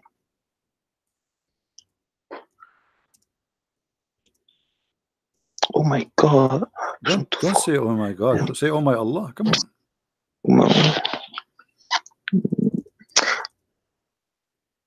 Well, I type his name. If I press add someone, I type his name. It says, I see some other account when I type his name. Why is this? What? Give me his name. I will invite him. Give me his name. I send the name on the chat. Okay. I add him, and then I see him talking to me. And whenever I press on add someone, I don't see his name then. It's weird, man. It's really weird. Weird. I told you, because you're not saying inshallah. You have to say inshallah. I said inshallah. I said that. Allah control the internet, my friend. Yeah. That's not the case. Yeah. Actually, this guy, he called me before. I have his name here. Isn't it his Muhammad Qasim? And he have I don't know. I know him for a week or something. He have an image that says indeed my prayer or something, right? Ah, yeah. Okay, that's him. Okay. I think so. Hang up. I will call him. All right.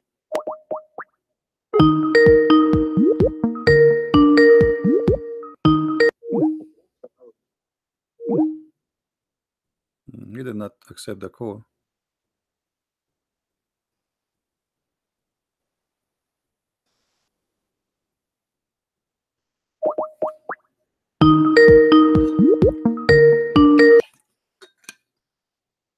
Hello. Yes, Mr. Muhammad, how are you? Yeah, I'm good. Close your camera, please, if you don't mind. Thank you. All right. We have a hadith here. We asked your brother, he could not answer. It says that Allah, his throne was above the water before he created anything. Do you agree with that? Yep. Where was that water? So it was in a place where it's beyond our imagination. We can't comprehend it. Okay. So Allah has a throne above the water. Yep. What is above Allah? Allah does have a direction. So He does have a place. No, there's direction. Because if you say to me, okay, if I say now, let me draw something in the screen. I don't know if you can see my screen. If I say that this is the water, okay, this is the water, and then Allah throne is here above the water, okay, that means we have now direction. We have down and we have up. Yeah, so we have a direction of we have the direction of the throne and the water. All right, but so we don't have the no problem. Yeah, we don't have so the direction of so no problem. Allah. In the direction of above the throne, what we have above the throne? Nothing. Like, is that are you speaking of knowledge or speaking like you're just guessing? No, this is with the verses of Quran where Allah says He does istawa on the arsh. We say that refers to like His authority. So we don't say literal, and it's not like literally Allah sitting or something like that. No, it says that He is sitting because the Quran says, you see the word istawa, it's mean He level Himself. It does not mean that not He sat, it's set. And same time the Quran says that Allah is carried by 8 mountain goats. 8 what? 8 mountain goats. The 8 angels, the carried the throne. They are mountain goats. How they mountain goats? Well, I don't know. Your prophet, he says that. Are you making fun of your prophet, my friend? Let's have a look. Okay, let us see.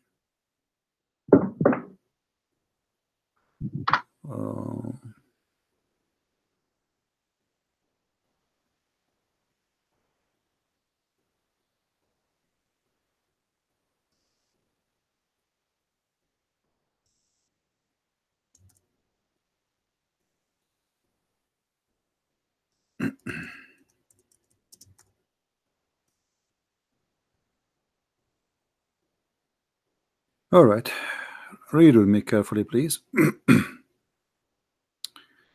The hadith here is saying there's like 7 heavens above the earth, and the heaven which is above at that similar distance go until the count 7 heaven. Above the 7 heaven there is a sea. This is the water we are talking about, and the distance between whose surface and the bottom is like the distance between the heaven and the next. Above that there is 8 mountain goats, and the distance between their hooves and the haunches is like the distance between the heaven and the next. And above that is Allah. Do you see it?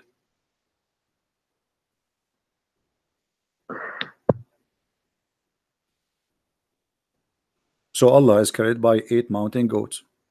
But it doesn't say he's carrying anything. He's saying that above that, that 8 mountain goats, the distance between. He is above them.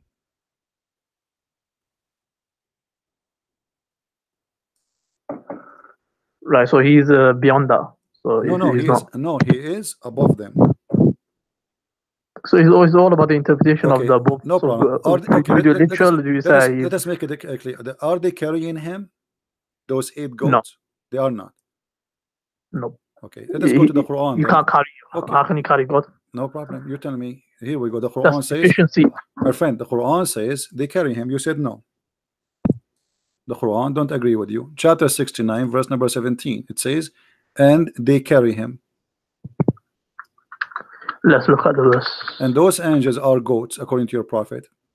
وَالْمُلْكُ عَلَى أَرْجَائِهَا وَيَحْمِلُ عَرْشُ رَبُّكَ فَوْقَهُم يَوْمَئِذٍ ثَمَانِيَةٌ. So at the edges there is 8, and there's angels, and they are carried by 8. The 8, according to your prophet, they are 8 goats. So they are carrying it. No, so they're carrying the throne of Allah. They're not carrying but Allah is above the throne, right? No, but he's not. He's not physically above. Is Allah in the side of the throne? No, I said he's not physically above. This is related to Allah physically his authority. So refers to his authority. So the throne of Allah is empty?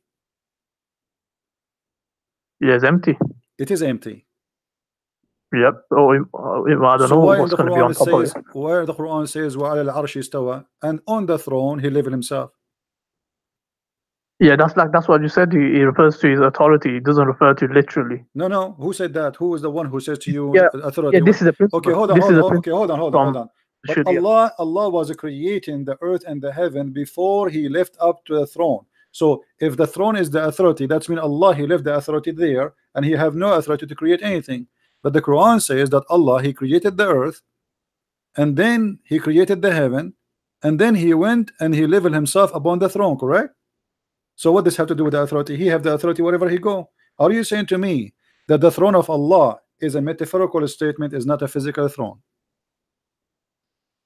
No, it's a physical throne. Okay, so it's a physical throne, so it's not an authority. That physical throne doesn't mean that Allah is doing sitting on it. It refers to that Allah established his dominance, like in the sense he established his authority. In that sense, so he mentions like Allah, just how a king has and a queen has like a throne. It establishes authority, like who's in charge and whatnot. Okay, so do Allah need a throne to have authority, or he have authority anyway? He has it anyway, but it doesn't matter if he wants to establish a throne. Is the throne of Allah created by Allah, or it exists before his creation? He was never created. So where Allah he got his throne from? He created it. Okay, so do Allah have authority before he created the throne, or he don't have authority? He has, but this is you can call it like a symbol of authority. But you said this is a throne which is physical. Yes, physical. So why Allah he will need a physical throne if he will not sit in the throne?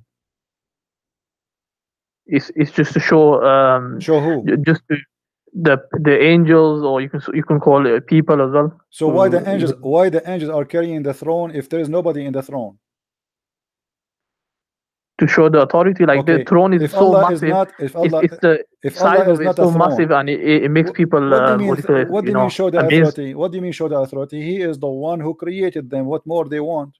I mean, he is God, and he is God with a throne or without a throne. Show what authority? This is funny. Are you saying to me that God will not be respected unless he have a throne?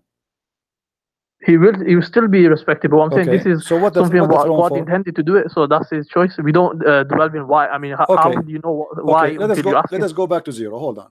When we spoke about Allah is above the water, and we noticed that Allah is above 8 mountain goats. Why there are 8 mountain goats? Obviously, they're not literal mountain goats, because no, they are. Just it says who is hooves. Do you know what hooves mean? Yeah, but it starts off with telling you the size of places. It probably refers to some sort of size. Huge. They are huge, but they are goats, and they have hooves and they have hunches. Does it say that or no? Yeah, so maybe it's referring to something. What is the use of those 8 goats? Allah knows best. Allah knows best. Okay. I ask you, who is above Allah? There's not. Allah does have a place. He does have a direction. No, we have direction now, because as long as he is above those, it means there's direction. The second you say above, it means there's down and there's above. Yeah, but if it is metaphorical, then it doesn't refer to anything. My friend, why you keep saying metaphorical? Since when? I ask you if the throne is a physical, you said yes. So how is metaphorical? It's not metaphorical. So now, as long the throne is a physical and Allah is above the throne, that's mean it is not metaphorical. You said to me the throne mean authority. No problem, but it's physical still. So the throne mean authority, but it's a physical throne. Is Allah himself is a physical? No. Allah is not a physical. The word physical won't be used with Allah, because he's beyond our comprehension. So when the Prophet he says that Allah he will put his foot, is the foot of Allah is fiction or it is real? So okay, let's establish a principle. So we have a principle in Deen, wherever there's verses talking about movement or Allah's hands or shins, all of them will be the meaning of it is not known to us. It could refer to a metaphor, it could refer to something like that. So I never saw, my friend, I never saw a Muslim scholar he said this is referred to metaphor. Where you get this from? This is actually. Are you a Muslim Sunni? Are you a Muslim Sunni or Shia? Sunni. So why you are saying metaphor? There's no Sunni believe in metaphor about the part of Allah. Allah have hands, Allah have foot, Allah have I can play for you Zakir Naik, I can play all for you the one you like. All of them they're Salafis. Yes. So yeah, that's one valid interpretation. Forget about Sunni. What Salafi? No, not Salafi. This is your prophet. This is your prophet. Your prophet, he said clearly, Allah he put his foot over the hellfire, and the fire will say, are there more to come? Tell Allah he put his foot over it, and it will say, qati qati, enough. Yeah. Okay. Yeah, I came across this before. So is that a real foot or not? No, it's not literal. How you know? Based on the principle of Islam. What the principle? Where is the principle? Show me where in the principle it says that Allah is not physical. The verse where Allah says the vision cannot encompass him, there's nothing like unto Allah. So as soon as you say hand, foot, you're given likeness. So whenever these verses talk about it, we would say it's not, we would negate that he has a foot, and then we would give a metaphor. So it might be a metaphor, it might be like to stop it. So by foot meaning that to stop it, not literally put his foot in it. Does the Quran say that Allah have a shin? Yeah. Okay, is that shin metaphor or it's physical? It's not physical, it's metaphor. Are you sure? Yep. Okay, let us examine this. This is in the Quran, chapter 68, verse number 24. We will go to the hadith. He's going to reveal his shin. We will go, okay, his shin is what? What his shin? Is it authority too? It could refer to his glory. It could refer to the glory of Allah, himself. The glory of Allah in his shin? No, you could refer to himself. The shin could be like himself. He's going to reveal himself, so people will see him on the day. All people will see him in paradise. No, okay. Is that a shin really or a metaphor? You said it's a metaphor, but Allah, he will show his shin. They will see him literally. Are they going to see him or they will not see him? Yeah, they will see him. Okay, so this is not a metaphor. I'm saying the shin refers to himself. It's not literal shin. What do you mean? It's not literal. They will see him. They will see him as a shin.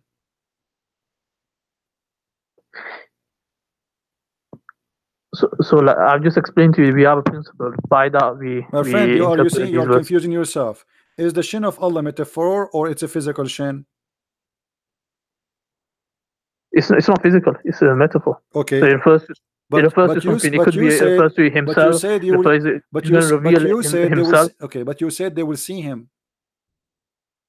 Yeah. Okay. They will see what exactly? We haven't seen him. How can I describe him? No. He said shin. He said he will lay down his shin, bare his shin. He did not say it's a metaphorical. Nowhere he says that. In the same time, he says they will see him. During the lifetime of the Prophet, they came to him and they said to him, shall we see our Lord in the day of resurrection? The Prophet said, yes, you will do. See him. And then he explained, are you going to have difficulty to see the sun in the midday? They said no. Are you going to see the sun, the difficulty to see the moon? He said no. He said, this is how you will see Allah. And then Allah, he will come to you in a shape. Is that correct?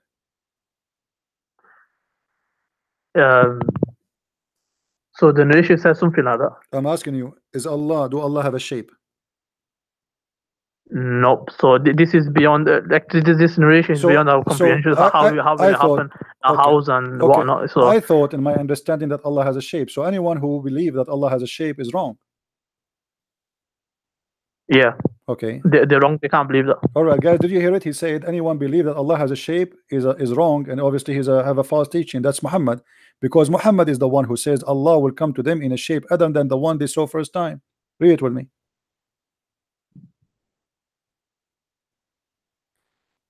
Yeah, that's what I'm saying. I'm saying that this no, what you're saying, my friend, don't change the topic. You just say the one who believes Allah has a shape is wrong. You're a prophet saying Allah has a shape and he will come to you in a shape. You said to me, and I ask you clearly, do you think the one who believed that Allah has a shape is wrong? You said yes. Muhammad, he says Allah will come to them in a shape nearest to the picture that they had in their mind, according to the translation. Yeah, so when it says, for example, he says here the Lord of the worlds will come to them in a shape and nearest to the picture they had in their minds about him. It'll be so. It could refer to Allah presenting a picture to them. So in that sense, Allah comes to them. But they will see. It doesn't have to be like look how fast. Look how fast you change your statement. You said to me, the one who believes that Allah has a shape is wrong.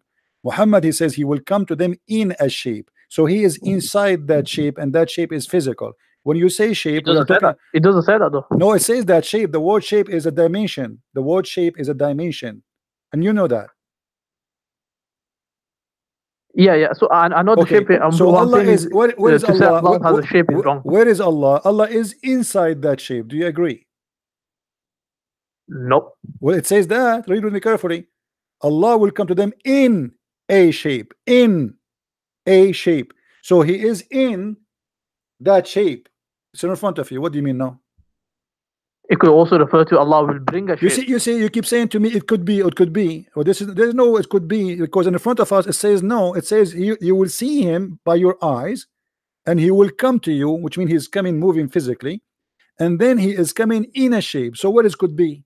What is the possible could be? It all depends what the narrator intended when he narrated the hadith. So when what was he intending? What do you mean narrated the hadith? This is your prophet talking. Let me ask you, how many shape Allah have? He does have a shape. I just told you. He have no what? He does. Allah does have a shape. It says here, the prophet says Allah has a shape. I just explained to you. He refers to like you did not explain to me. No, he said your prophet says Allah will come to you in a shape. You are saying to me he don't have a shape, but the prophet says he have a shape. And not only that, Allah have two shapes. Let us prove it to you. Your prophet said Allah will come to them in a shape other than the one they know, and will say, I am your Lord. They will say, we seek refuge with Allah from you. Do you agree with your prophet? Yeah, I just explained to you. So he's not like Allah doesn't have a shape. Okay, so what, he's going to present something to them. So it might be an image or shape, or it could be like a shape. It could be he's going to present something to them that they're going to think that he's. My friend, the word is so clear. Let us stop playing games. It says Allah will come to them in a shape. So that shape is Allah. He did not say he will send them a shape. He says Allah will come to them in a shape other than they know. So he is coming. Who? Allah. In which case? In how? In a shape which they know, and will say, he will say, I am your Lord. So that shape will say, I am your Lord, I'm Allah. So why you keep saying it's not a shape?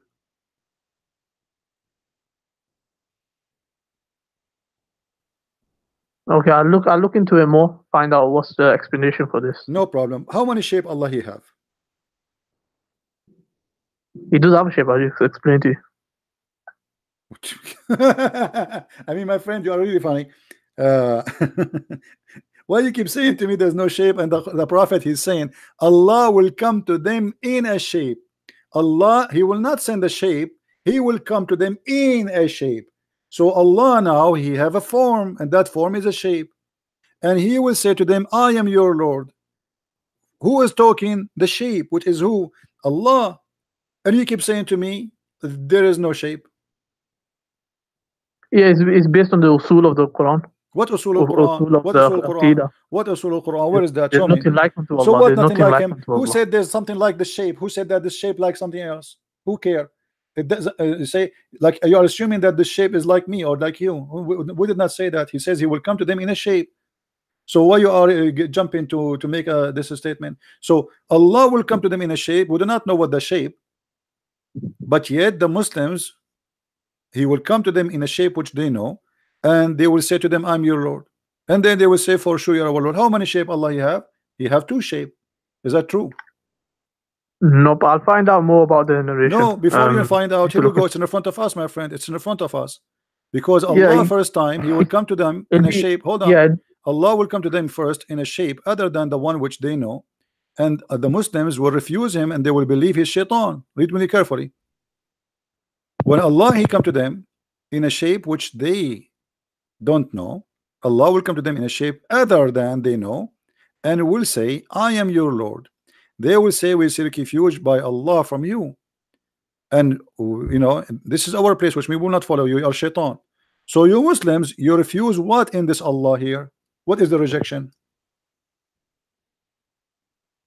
that is something fake is going to be presented to them. I'm asking you, what is the rejection? Why you are rejecting Allah now? Allah is coming to you in a shape. What is the reason for rejection Allah here?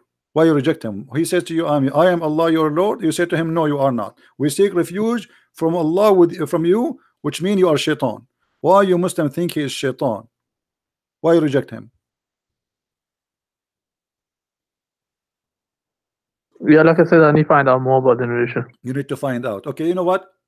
It's very clear, but you cannot answer it because Allah here have two shape. One shape which is the shape of the devil, and that's why they thought he is the devil, and they say we seek refuge. The Quran say clearly that seek refuge when shaitan he whisper to you, al-waswasul khannas.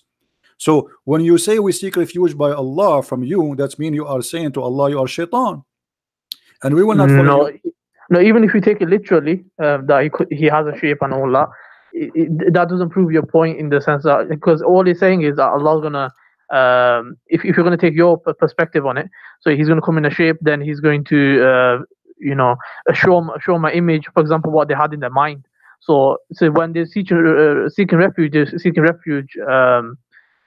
from basically the image that they gain portrayed. But the hadith saying Allah will come to them in a shape. He is not saying I will send you an image as you claim. So your statement is false because he himself coming. Allah will come. This is the coming Allah, which is in a shape. Not Allah will send them a shape and the shape will talk to them. So your statement is false. Secondly, from the beginning of the story, it says, they said, are we going to see Allah? He did not say to them, are we going to see someone who present Allah? No. The question was, are we going to see Allah? He said yes. And he said, even, do you have difficulty to see the light of the moon when the night is clear? They said no. He said, this is how you see Allah. So they are speaking about seeing. He compare Allah, seeing Allah, to the moon. Moon is a physical, the sun is a physical. So don't tell me we cannot compare because your prophet compare. Secondly, When Allah he come to you in the shape, why he is rejected? He said to you, I'm Allah. Yeah, if I take your perspective, so it will be. Don't stop, my friend. Stop saying stop saying your perspective. This is what your prophet's saying.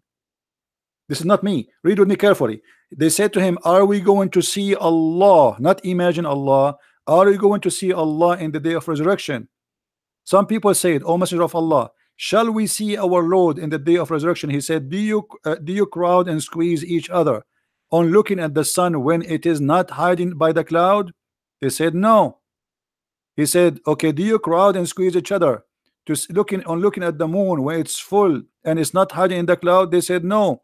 He said, this is how you will see your Lord. So this is about seeing him, and he is comparing him to a physical object, the sun and the moon. So stop saying to me this is your perspective. Secondly, when the hadith says Allah will come to them in a shape other than the one they knew, this is not an imaginary.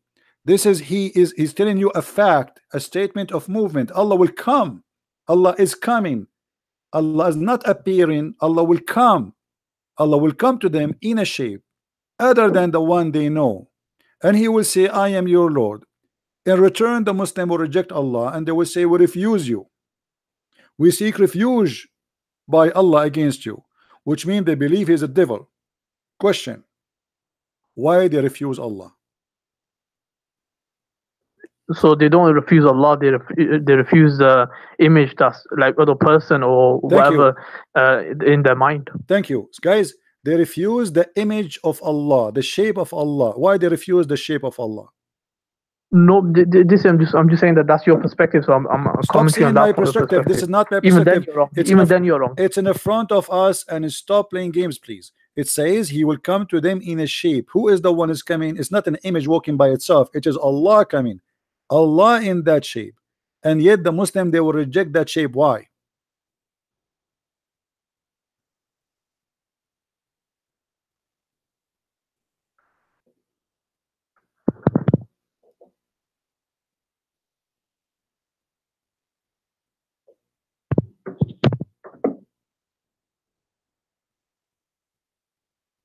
Google is not helping. I've already answered that. Yalla. So what's your next point? My point that you Muslim worship idols, because here we go, we change the shape of the idol. You don't follow the idol. Unless he come to you in a shape which you approve, you will not follow him, even he is himself Allah. Muslims are pagan, they worship idols. So anyone he come to you in a shape which you like, you say, okay, you are our God. When your God himself he come to you, even he is Allah, just because he changed his shape, you spit at him, you call him shaitan, you say we seek refuge with Allah from you, which means you are shaitan, just because he changed his shape. So you Muslim, you follow who? You follow a shape. Nope, like I said, he's going to be presented to them, so he's going to be an image. So Allah is that Allah? Is that Allah himself, the one you say to him, we seek refuge with Allah from you, or someone else? No, that's not Allah. What do you mean that's Allah? Allah will come to them. Read with me. Allah will come to them in a shape other than they knew, and will say, I am your Lord. They say to who back? They say to him. They say to him, we seek refuge with Allah from you. Yeah, like I said, I need to look into it a bit more, so I'll find out. I'll probably get back to you soon. All right, in a week. No problem, my friend. Feel free to call me anytime. You can go and search in Google, call your sheikh, and call me back. All right. All right. Okay. Take care.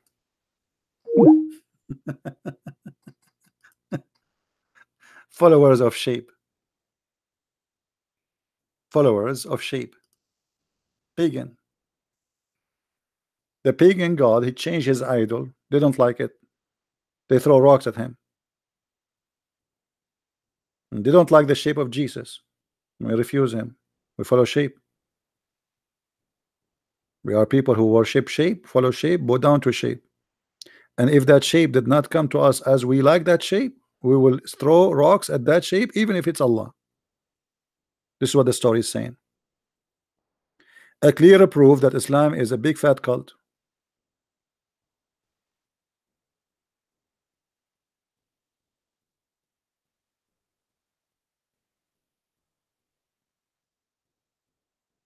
right? It's obvious. And no wonder you refuse Jesus. You don't like his shape. He come to you as a man. You refuse Allah himself.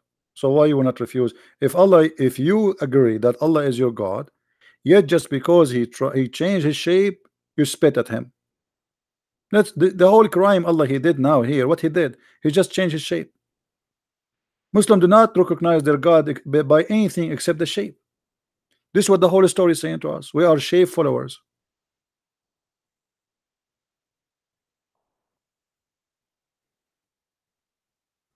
We are shape followers. And the funny, it says Allah will come to them in a shape. He says to us that Allah is not a shape. It says in the front of you.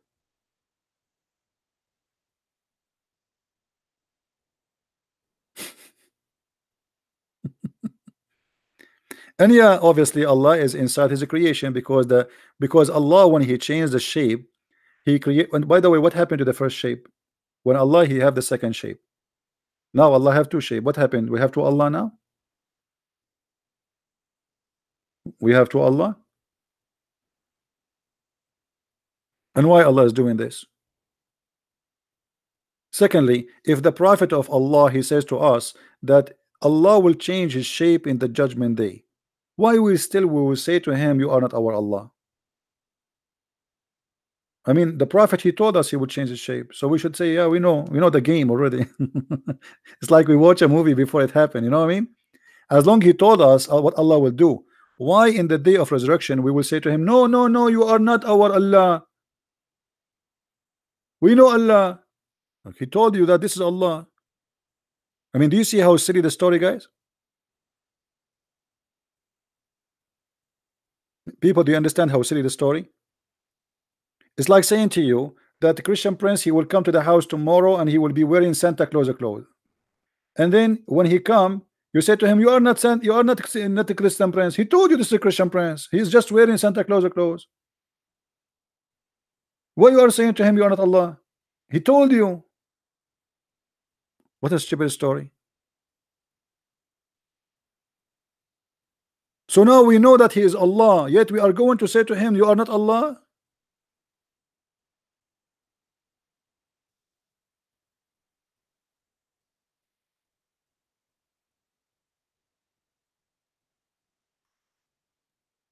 Any Muslim?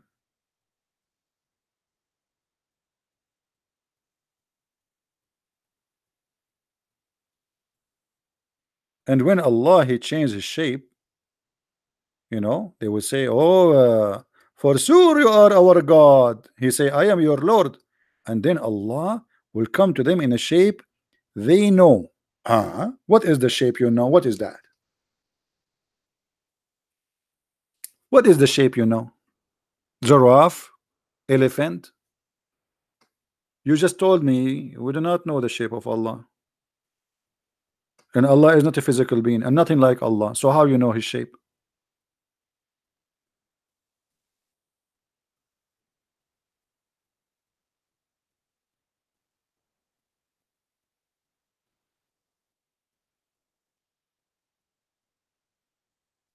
Do we have any Muslim feel like you want to leave Islam?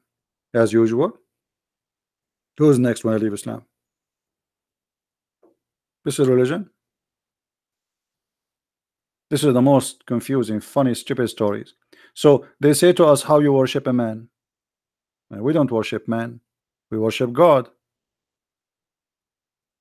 Can God be whatever he wants? Can God be a man? Or he cannot? So when Allah he become that shape, can he become that shape or he cannot? They will say, yeah, he can, he can. And whatever that shape is, obviously it's ugly, because he is ugly to the point they reject him. To the point they thought he is shaitan. What? He have horn? He have two horn in his head? His shape is rejected to the point they believe he is Satan. What is that shape? And why Allah even doing this game? What the point? What the point of this?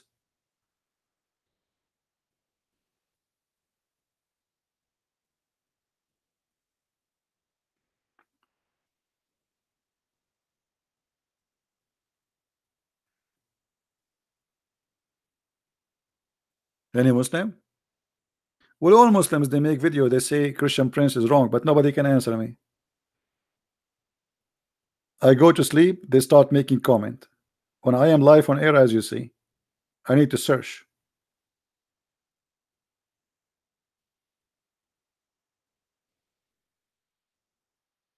We asked them to call their sheikh to call me. Their sheikh, they start shaking.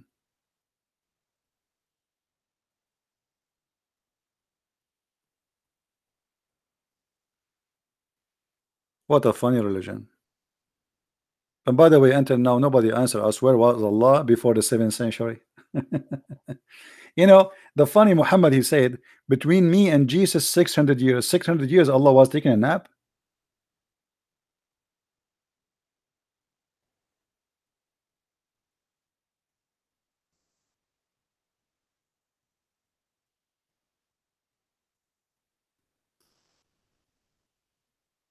All right, let's see this gentleman here.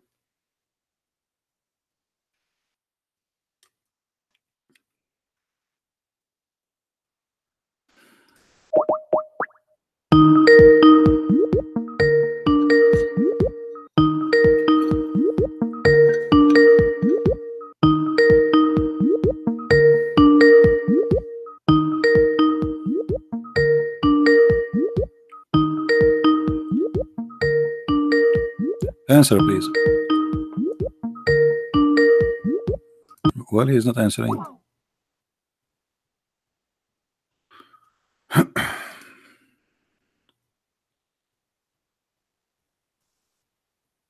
What do you think, Muslims? Any Muslim have the courage and the knowledge? He can prove me wrong.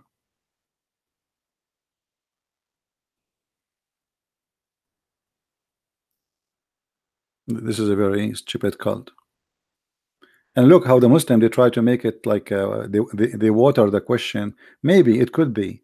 It could be maybe, you know, maybe religion of maybe. When they want Allah have a shape, when they want Allah don't have a shape. Is the one who have a say Allah has a shape is wrong? He says yes. We showed him that he's a prophet saying that. He said it doesn't say that because now it's too late. No, it says that. Fahim, I contacted you before. I called you before you start playing for me love songs. Obviously, you are from San Francisco, Fahim. When a man he play for a man love songs, obviously something wrong with him. Do you remember Fahim?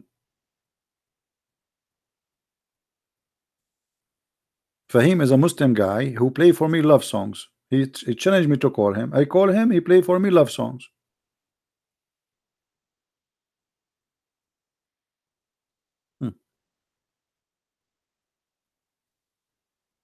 Same as he's a prophet.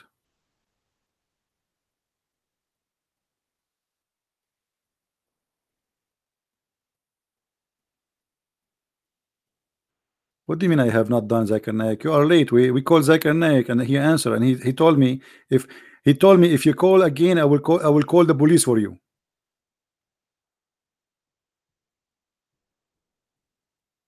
I did and I called the guy. You gave me his ID to call him a tribe tip beer. I don't know how to read your name. Tip beer. I did. He did not answer.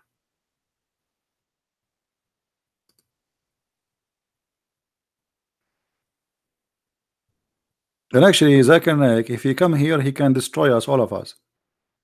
If you remember when they asked him why a Muslim woman she can't be a prophet in Islam, you know, he gave him an amazing, beautiful answer. The sister they ask a question. Why in Islam there is no women to the prophet? And actually, I confirm that in Islam there is no women to the prophet, and there is a logical for them. And I give example.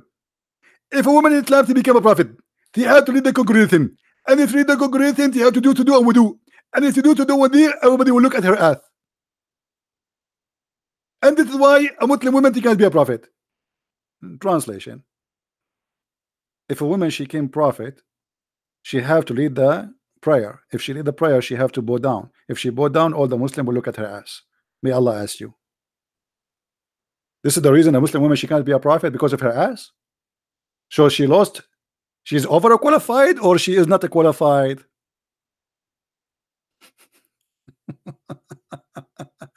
Imagine someone applied to work as a prophet, and in the resume it says she have a nice ass, and they say to her, you are overqualified for the job because your ass is so beautiful.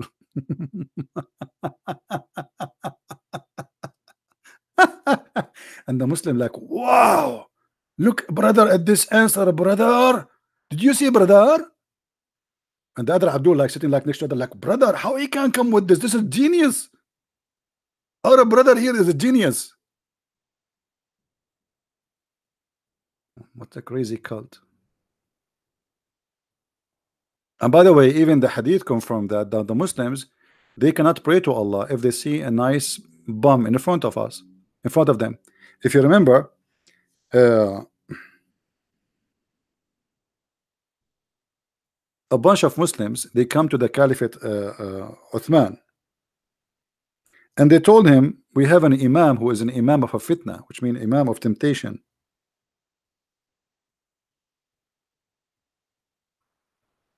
They claim that this imam is tempting them and he is seducing them.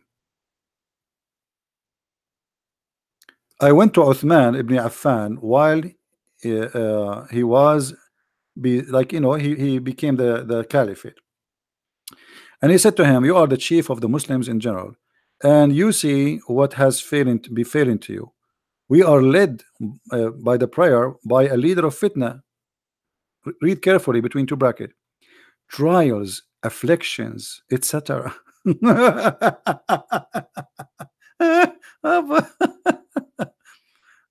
And what's wrong with him? He is an effeminate person. He is what? Effeminate. And the caliphate says, oh, still you have to pray behind him. Question to the Muslims: how those Muslims are tempted by a man who is a feminine man, a gay? How they are tempted unless they are gays too? How a gay, if he is bowing down in the front of you, how you get tempted unless you are a gay? Unless all of them they are gays. Because in order for a man to be tempted by a man, he have to be a gay too. Correct? So they are coming to him and saying, oh, this guy is tempting us. How he tempt you? Unless you are like him. So supposedly now they want to show the caliphate that they are not gays. The imam is gay, but obviously you are gay, and the caliphate is a gay because he said there's no problem, pray behind him. So what?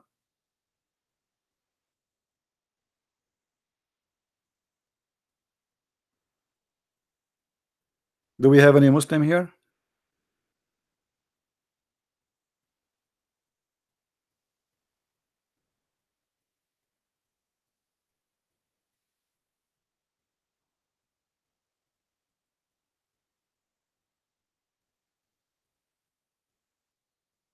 When a man he got tempted by a man, obviously he is what he is. I understand that a man can be tempted by a woman. That's normal. But a man to be tempted by a man, it means both of you like it. The one who is tempting you and the one who is being tempted.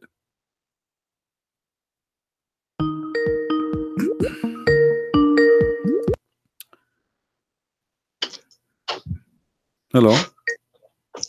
Assalamu alaikum. Wa alaikum. Thank you. How are you? I'm fine. What do you want to say to us? What was that? So are you a Muslim? Yes. You are a Muslim? Yes. I know, I was looking at your text. Are you sure you're a Muslim? I think so. You are laughing. That's what Allah told me. No. I know, I sound like you are just calling to be a comedian. Are you No. really a Muslim? Yes. Okay, what do you know about Muhammad? But Muhammad? Yeah? He's a messenger of Allah. What his message? His message is that there is no God but Allah and Muhammad is his prophet. What does that mean? It means that there is one God and that Muhammad's message is the authentic message of Allah. So there is one God. So why Allah he says he is the best of the creators? It's symbolic language about the angels. What about the angels? That they are co-creators with Allah. The angels, they create too? With Allah, they Really? help form. Okay, Yes. what they create? What the angels create? So they help him create the world. Really? Like what? Where do you get this information from? It is from Allah Himself. Where? He speaks to me. Where? Allah, He speak to you? Yeah. You must be a messenger too. Yes, I think so. Did He squeeze you too, or He squeeze only Muhammad? No, no squeezing. No squeezing. Do you think something wrong? I mean, don't you think this is missing? No, it's not His complete message. That's why I'm here. Oh, so you are a prophet? Yes. Okay, well, nice to talk to you. I don't have time for trolls. Do we have any Muslim?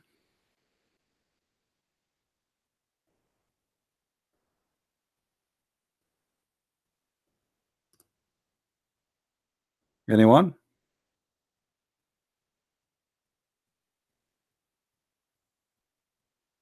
Some people looking for attention, you know. Poor people. Attention, attention, attention. When you are empty, you have nothing inside you, and you want to be seen, you need to seek attention. Some people, they make their skirt short. You do the opposite of what people do, you know. You can go in the wrong highway.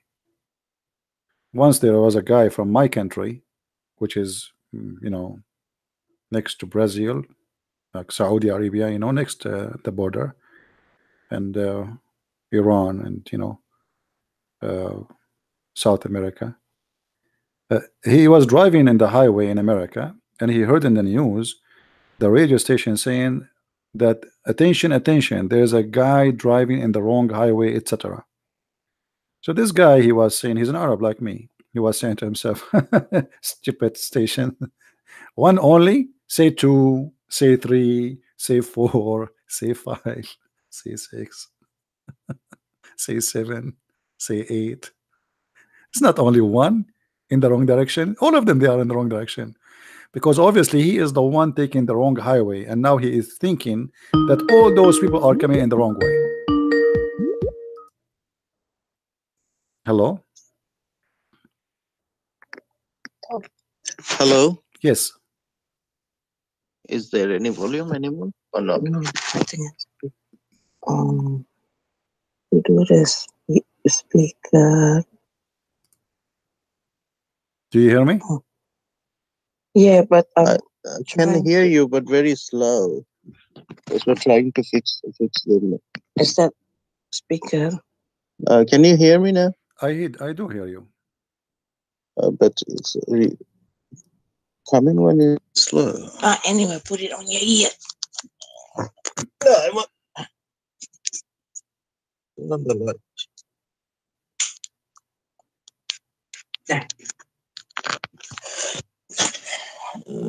Where it is. How you doing? I'm fine, my friend. How I can help you? Oh, that is much better now. All right.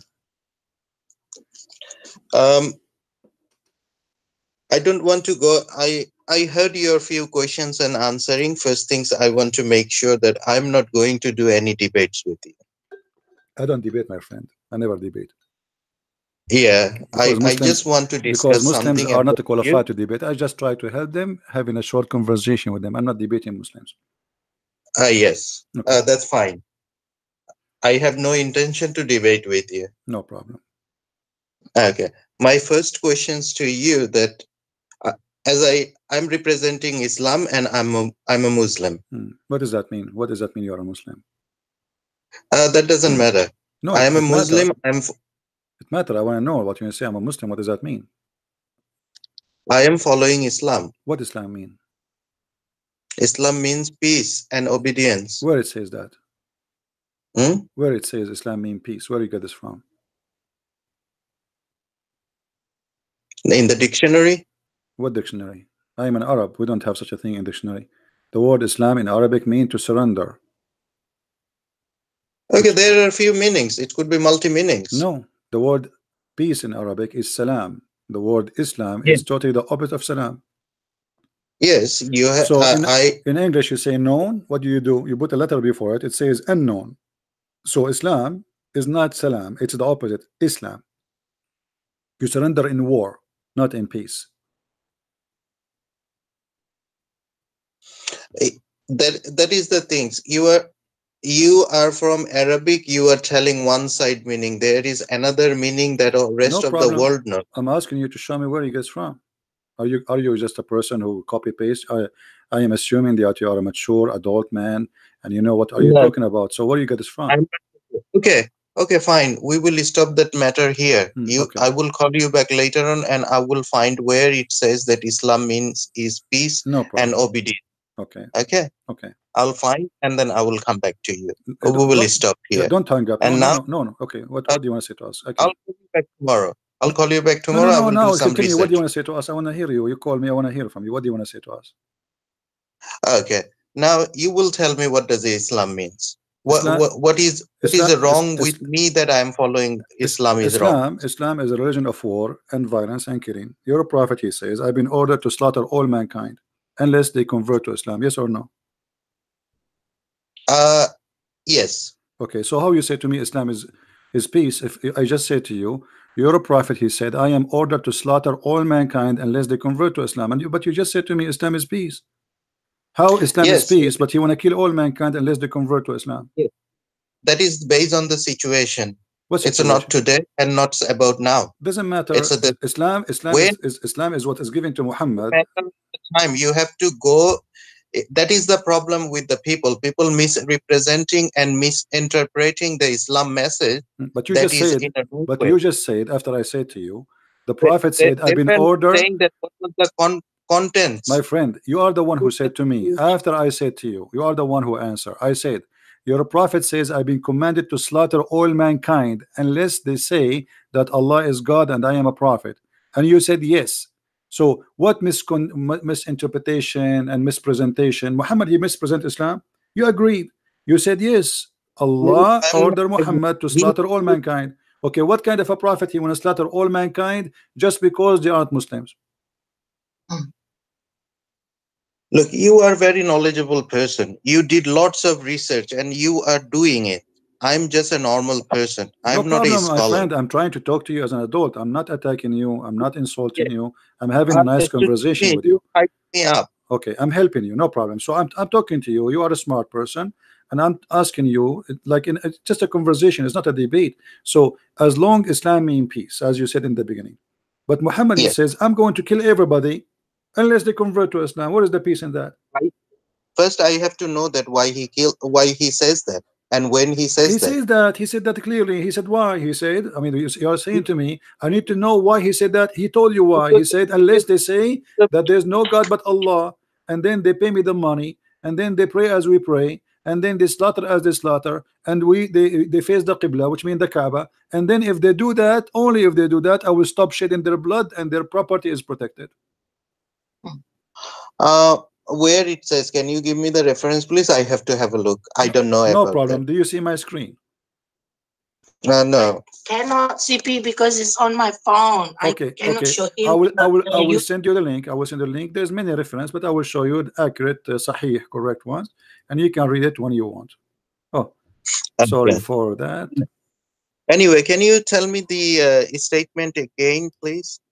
If you don't mind. The Prophet said, and I'm reading in front of us, he said, I have been commanded that I should fight against people till they declare that there is no God but Allah, and when they profess that there is no God but Allah, their blood and their richness granted protection in my behalf, except where is justified by Allah. So Muhammad, he says that this is Sahih Muslim, hadith number 21c, and we can show you more hadith. There's endless of them. The Prophet, he says, Sahih Bukhari. Sahih Bukhari is more authentic than Muslim. I'm sending you a link now in your Skype, so later you can open them and you can take a look. It says, the Messenger of Allah, he said, I've been ordered to fight. The word fight here is coming from the word uqatil, which means fight to kill. So I've been ordered to slaughter all mankind. Tell the people say, none has the right to be worshipped but Allah, And if they say so, pray and pray like our prayer, face the Qibla, and slaughter as we slaughter, which means not only you have to say the Shahada, you have to pray as he pray, you have even changed direction of the prayer, and even the food you eat, you have to slaughter as he slaughter, and then only then their blood and their property will be secured from us, which means Muhammad will not rape your wife, will not take your children as slaves, and he will not cut your neck. Only then. Muhammad here saying, if you don't do that, I'm going to take your money, I'm going to take your blood, I'm going to rape your wife, and I'm going to kill you as a man. And yet you say to me, Islam means peace. And all of this why? Because you are not saying Allah is God. Yeah, true. Okay, so how Islam is peace, as you told me? I didn't see anything wrong that you state. I mean, what is the peace, my friend? Where is the peace? What do you mean we're wrong? So now, because you don't believe in Jesus, can I go and kill you and rape your wife? Is that okay for you? You are saying it's okay? No. Okay. So why it's okay for the prophet? Why it's okay for the prophet to rape my wife, to take my blood, to take my property, to take my children's, just because I don't want to believe in Allah? You are saying it's okay. There's no problem with that.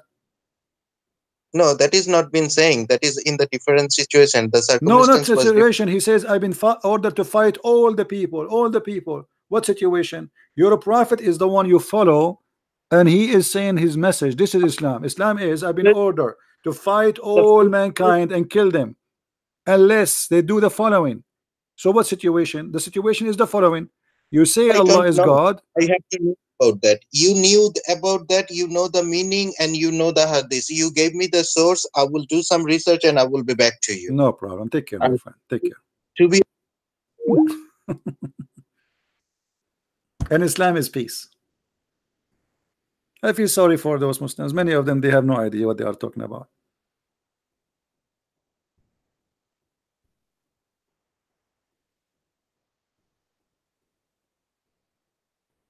I feel sorry for you, honestly.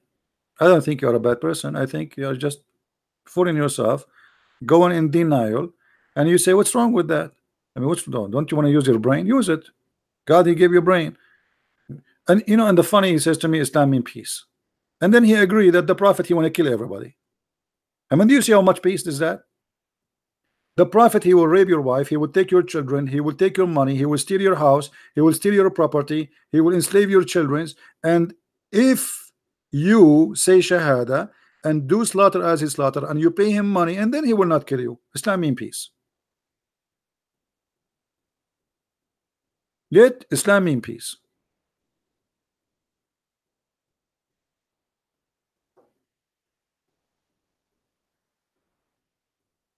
I feel sorry for you. You are going in denial, my friend. You are trying to deny the fact and the madness, and this guy is a criminal.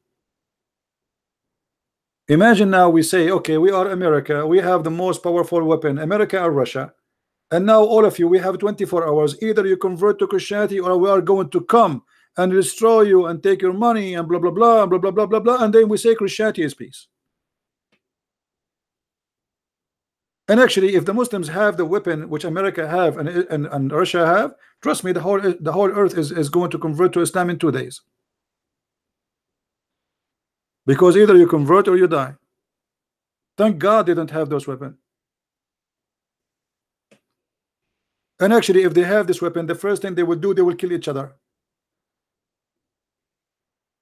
Both of them now, Sunni and Shia, they are making weapon to fight each other because they hate each other. Islam is peace.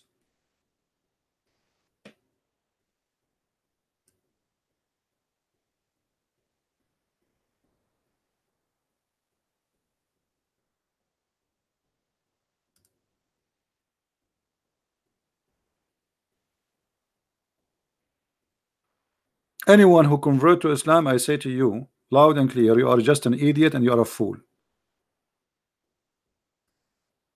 I don't decorate the words. I say it as it is.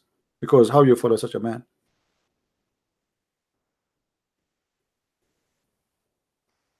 How you follow a man like this? You tell me. He's a thief. He's saying to you, your blood and your property. So he will kill you, he will steal your money. And that supposedly is halal, lawful. What is lawful about it? So a little farmer who live in China, he have no idea, he never harm anyone, working in his farm.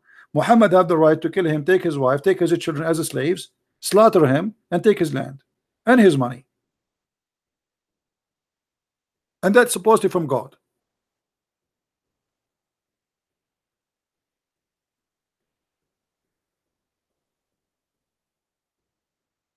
Somebody says to me, let me show you what this guy said. His name is a free bird. He said, when the angel of death when the angel of death come to you, you will cry. You will cry asking for forgiveness for Allah. No, my friend, do you know what I would do? I would do as Musa, because I play karate. Is it true that your prophet, he said that when the angel of death came to Musa's, he broke his eye, he took it off, and he broke his wings?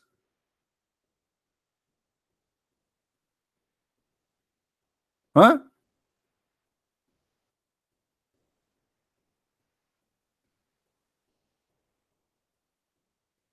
How Allah, if he will punish somebody,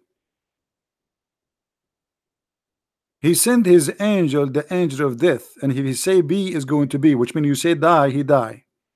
And then Allah, he sent his angel, and then Musa's,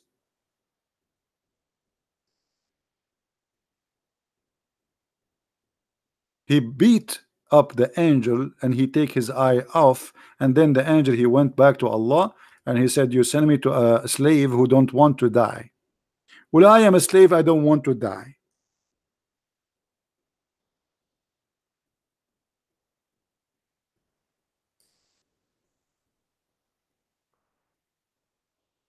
Are you there? Read and laugh. This is your prophet in the story. Abu Huraira reported that the angel of death was sent to Moses, peace upon him, to inform him that his Lord summons. When he came to Moses boxed him. Moses what? Moses, he boxed the angel of death, and his eye was knocked out. He, the angel of death, came back to Allah and said, you send me to a servant who do not want to die. Allah restored his eye in its a proper way. Boing. What is that? Allah, he restored the eye of the angel back in its proper way. So the angel, he went to Moses because Allah sent him, and Moses don't want to die. I mean, what you can do about it? What you can do about it? You can do nothing. That's it. Allah, he sent an angel. Have you ever heard of an angel? He was sent by God, and then you hit him and you knock out his eye? Huh?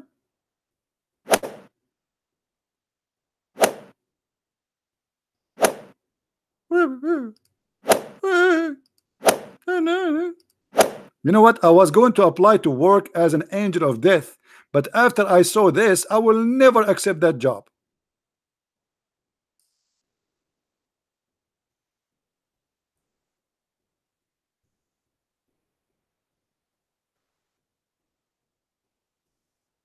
So don't tell me about the angel of death. And since when you can change the day you want to die? If Allah said to you, you will die here and that's it, you beat the angel and you send him back, and the angel, he went back, and my eye, look what you did to me. And Allah says, Habibi, Allah is a Jew. Habibi Muhammad, Habibi angel, what happened, Habibi? Oh, they sent me to Moses, and he put me in my eye here. I'm like, yeah, now, Nino, he had no one. And the Allah, he said, okay, to the angel, okay, lay down, and let me get some first aid, and I will fix it for you. He put his eye back in the proper place where it was before. I mean, his eye was where after he beat him? It was in his nose, in his mouth, in his bum. Where? His eye came out where?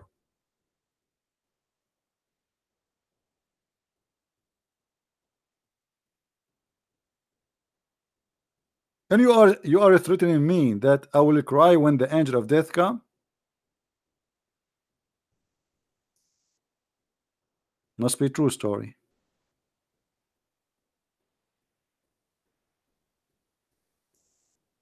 So this is what you have for me? Angel of death?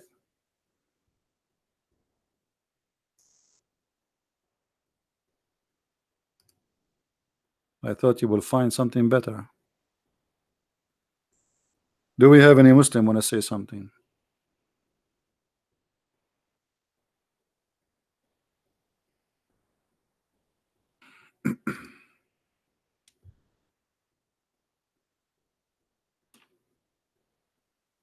Anyone?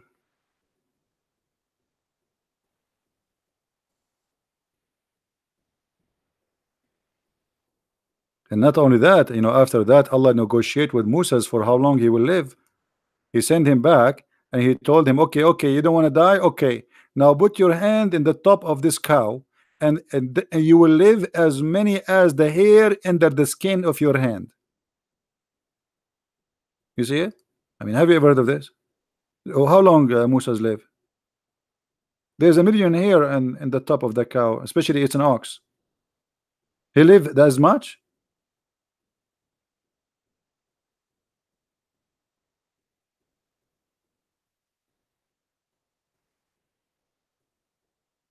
Do we have any Muslim?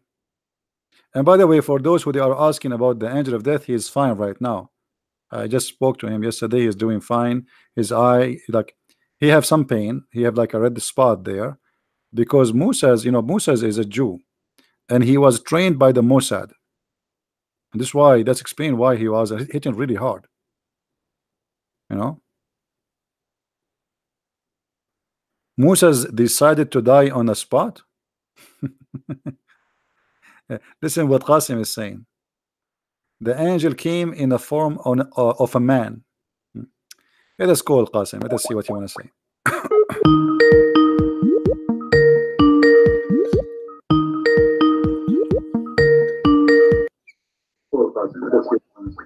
Okay, Qasim, tell us what happened.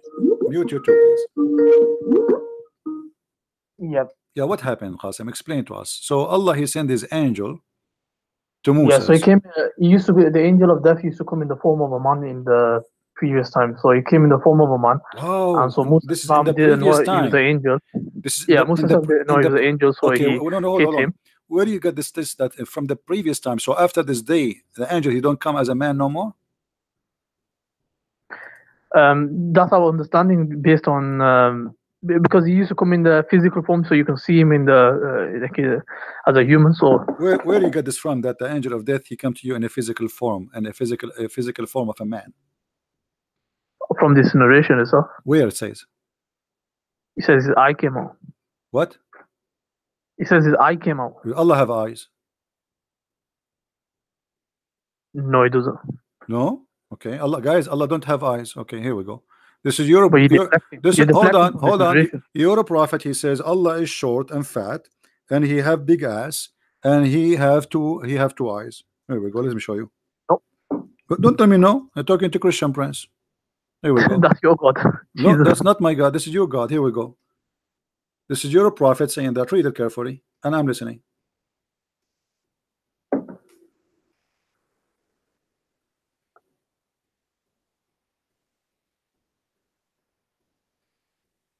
Read. I'm listening. Go. You speak English better than me. Go ahead. Yeah, so he says the Prophet ﷺ said, "I have told you so much about the Dajjal that I am afraid you may not understand. The Antichrist is short, hand-toed, woolly-haired, one-eyed, and eyesightless, and neither protruding nor deep-seated. If you're confused about him, know that your Lord is not your Lord is not one-eyed. You said to me, Allah don't have one eyes. Yeah. Your prophet confirmed. Your prophet he confirmed. No, yeah. You see, your prophet he confirmed that the only difference between the Antichrist and Allah is just the eye. And Muhammad is afraid that you Muslim you will be confused about how Allah look like, because he look exactly as that man. And the only difference between them you should know. How you can recognize him? You should know that your Lord is not one eye. So you said to me, Allah don't have an eye. You're a prophet. He say no, he have two eyes, and he look exactly the same as this guy, but the only difference between them and that guy is the eye. Right. So this is for emphasis. So it doesn't say your Lord. It only says that your Lord does have one eye, meaning that the Dajjal will have. He's gonna have one eye, and he's also gonna have another eye. Yeah, but it's gonna be. But your prophet, he says. But your prophet, he said, he's afraid. He's afraid that you might be confused. And he now he is people can be confused. Okay, why you are comparing between Allah and a man, and why they will be confused about which one is Allah, unless Allah is a man too? If I have two character, one is an elephant and one is a rat, why I am afraid that you might think that the elephant is a rat? No, the fact of the matter is that people in history have always, even though they had the concept of one God and we can't comprehend God, they still took a human as God. Even at the time after the Prophet, there was people who took certain figures as God, Muslim, and they were Muslims. But then what does have to do with one God and two God? Now this is not the topic. He is speaking about their look. He is afraid that he told you too much about the Antichrist, and now he's afraid that you may not understand. Okay, understand what? He is comparing between the Antichrist. The Antichrist is a man, correct? Yeah, he's a man. Okay, he's a man. So why Allah is compared to a man, and the difference between this man and Allah is one eye? If Allah is not a man anyway, I mean, why we are going to compare between this guy and Allah? He should compare between this guy and the Messiah, because in fact there's no Antichrist in the story here. This is a false translation. It says Al-Masih Ad-Dajjal. So the false Messiah, the guy he is claiming to be the Messiah, he is not claiming to be Allah. So why Muhammad comparing between him and the look of Allah? He should compare between his look and the look of the Messiah. So the interpretation that's going to be given is that this is emphasis on that Allah doesn't have any defect. But this is not the problem. He is saying he's afraid. He's afraid. He's afraid that you might understand about what? He's afraid that they might think that he is Allah. This is why he's comparing between him and Allah. He should compare. You see, the false Messiah, he claimed to be the Messiah. He is not claiming to be Allah supposedly. So why Muhammad is afraid that you might misunderstood who is the false Messiah, telling you that Allah don't have one eye while this person is one eye? So the whole story here is what to warn you that if you want to recognize which one is who, Allah, he look exactly like this man, but the difference between them that Allah is not one eye. So your God is short, he have a big ass, he have a curly hair, he have it says that in the front of you. Why? Okay, hold on. What you're doing is you're deducing that, but it's I am not. Okay, tell me why Muhammad is comparing the eyes of this man and the eye of Allah, and he is afraid that you will be confused. Confused about what? Right. So what the Prophet is comparing is that your Lord doesn't have a defect. So one eye is a defect. Well, thank you very much. Allah don't have a defect, guys. This is a good news. I mean, this is funny. So you are telling me that Allah don't have a defect. This is not the purpose, because he can say Allah is perfect and that's it. But why he is comparing between him and the man? How you Muslim, you say to us Allah is not like anything. You just said to me just 15 minutes ago, you said that. So Allah is unlike anything. So what it's mean to say Allah is not one-eyed, comparing him to a fat short man? Why need to compare him to a fat short man? So the Prophet, he gave like an example for us to relate to. Well, he's relating that, look, this person will have a defect, but your Lord doesn't have any defect. So that's what it refers to when he says one eye. Okay, so what we learn from this now? So what we learn from this person have a defect, Allah don't have a defect. So what? But why he is comparing him to Allah? Is that an insult? when you compare a man to God and you say the difference between them is the I. That means the other person, both of them, they are the same, from the same kind, from the same equality. The only difference between them is an I. With the Dajjal, he's going to be able to bring the rain down, and he's going to be able to give life to the dead. Okay. So with all these miracles, okay, but isn't it enough? Isn't it enough to see that he is a man, to know that he is not Allah?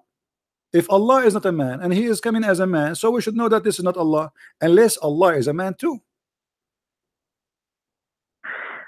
No, people can easily confuse it. That's the thing. Okay. So now if a man, he can bring rain from the sky, and he have an eye which is a problem, that's mean he is the false Messiah. Is that correct? Yeah, so he's a false Messiah. What if this guy? What if this guy, he go to Thailand and he fix his eye? Are you going to accept him?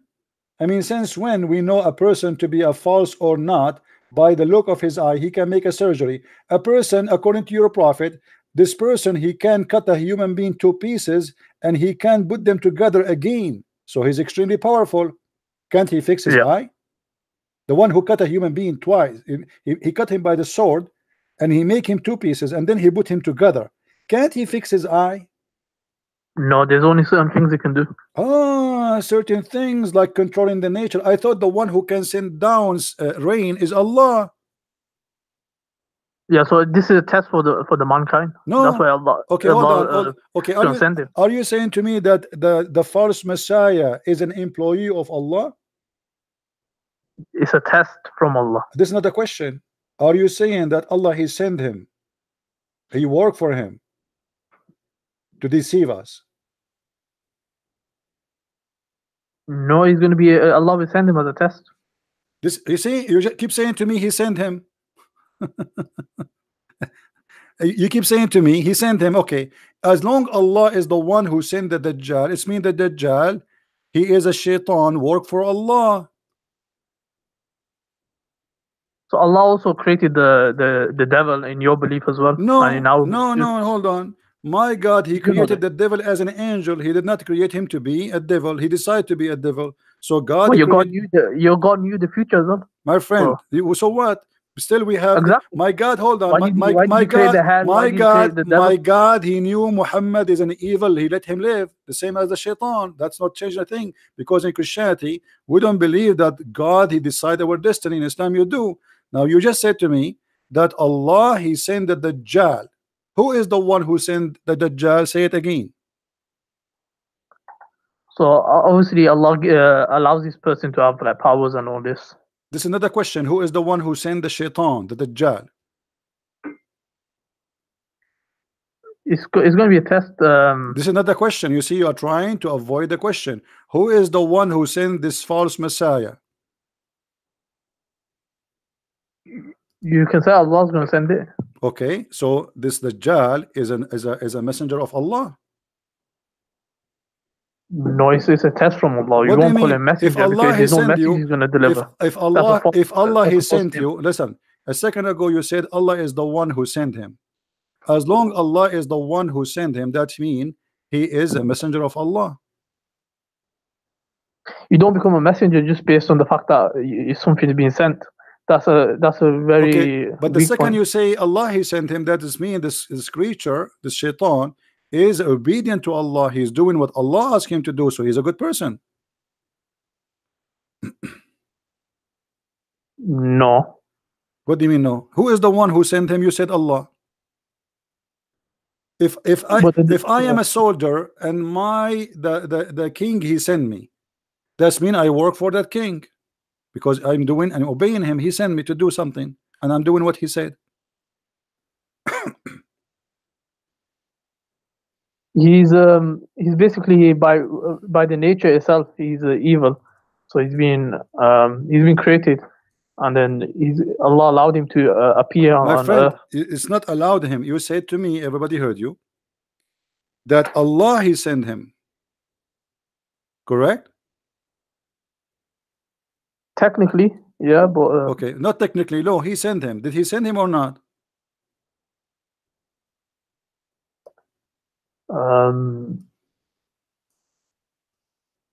Send him in what way? What do you mean To send him in deceive what way? us, to deceive us. You said to us it's a trial. Allah, he sent him as a trial, correct? Yeah, the test, yeah. Okay, so the Antichrist is a good person. He worked for Allah and his job is to deceive us. So the bad person is Allah. No, what I'm saying is he's going to be born, number one, and so he's going to. It doesn't matter. Allah Doesn't knows matter. that This is the plan of Allah. Allah have a plan to create this person. He will send him, and his job is to deceive us. So if the one who send like, okay, I send someone to put poison in your food, but I did not put it in my hand directly. The one who put poison in your hand in your food is the one who killed you. But the fact, the one who sent him to do that, he killed you too. So Allah is the devil. No, that's very weird. Okay, let me ask you. Do Allah send shayateen to deceive us?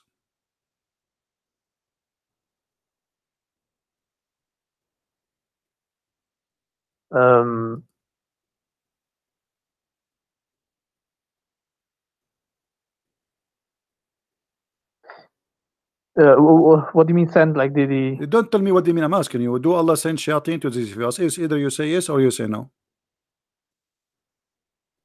This is what it means. Do Allah send shayateen to deceive us?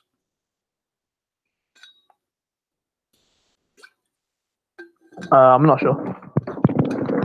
Who is the one who sent shayateen? Do shayateen work for himself or he work for Allah? They don't work for Allah. They work for who? They work for the Iblis. Okay, and who is the one who sent Iblis to deceive us? Is that Allah? No, Allah didn't send him. Okay, so if there is somebody sent shaitan to deceive us, do you agree that he is evil and he is bad? No. So guys, do you see? Because he's afraid I'm going to show him something and he will be sorry. So he just admitted that if somebody sent shaitan to deceive us, he's not bad. So why shaitan is bad? If he is sent by someone to deceive us, why the one who deceive us is bad, but the one who sent him to deceive us is not bad? Because it depends why is the devil being sent in the first place? Why he sent? I'm asking you. He sent it to what is the job of the devil? To deceive us, correct? The bigger picture to it. Yeah, Okay. there's a big picture to it. Allah has a big picture to No, it. this is not about picture or a small picture. You know what I'm talking about. If the shaitan deceive us by his will, or it is Allah will, he send him to deceive us. The shaitan does it by it's his choice. His choice. Are you sure? Yeah, that's his choice. Like he decides that Iblis, he's the one who. But Allah knew this that's gonna happen. So just like in your belief, Okay, your God knew that it's let us gonna see happen. if you are truthful or not. This is the Quran. It says that Allah he made for every prophet enemies. He appointed for every prophet shaitan.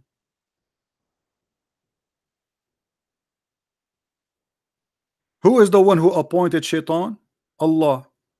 You said to us, lying, sorry to say that it is not Allah who sent shaitan to deceive us. You said it's by his choice. But the Quran says, thus have we appointed into every prophet an enemy from the devil and the mankind. Yeah, so how does he appoint it? That's the question. So is he? He appointed them. You see, did he create it and then stop playing games? When I say appointed, it's mean I give command. He is the one in charge. He is the one who sent the devil.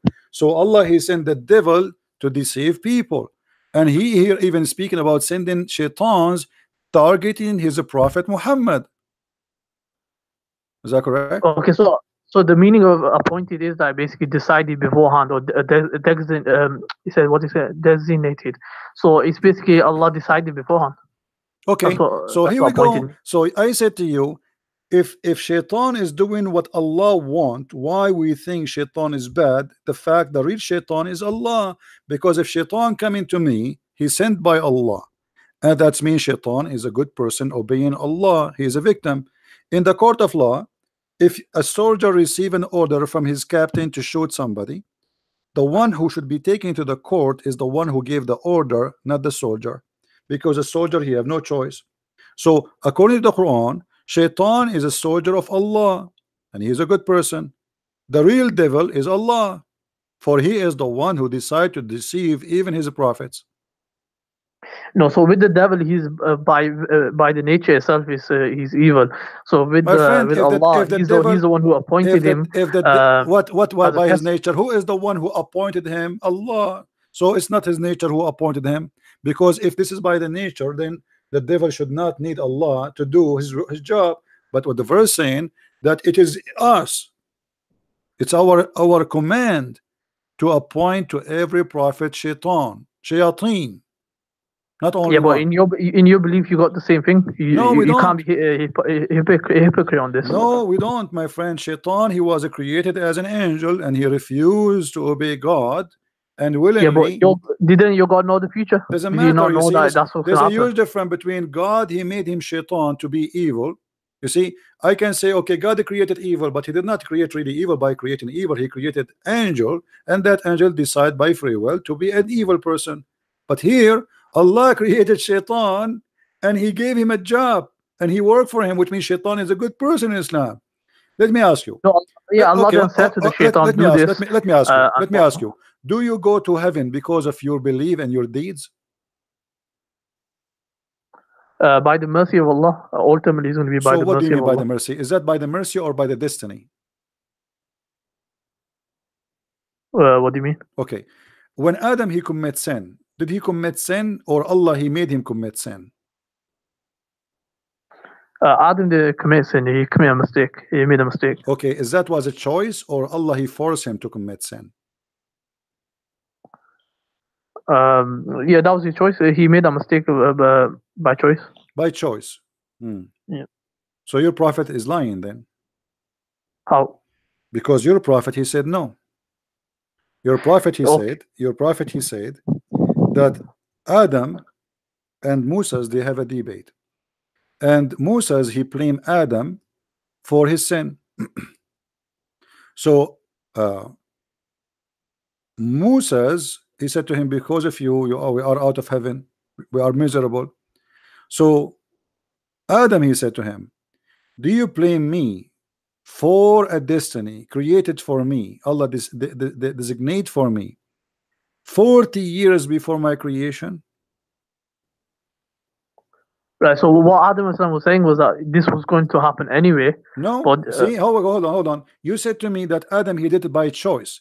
Adam saying, do you blame me? Which means you cannot blame me. Do you blame me for which Allah, for an action which Allah had written in my fate 40 years before my creation? So the decision of making sin in Islam is the decision of Allah. Allah he made us sinners. He is the devil. So Adam saying, you cannot blame me for the sin, because the whole debate is what? You, because of you made us out of heaven. Adam said, do you blame me? Which means you cannot blame me. Allah he wrote my sin before he created me. It's a destiny.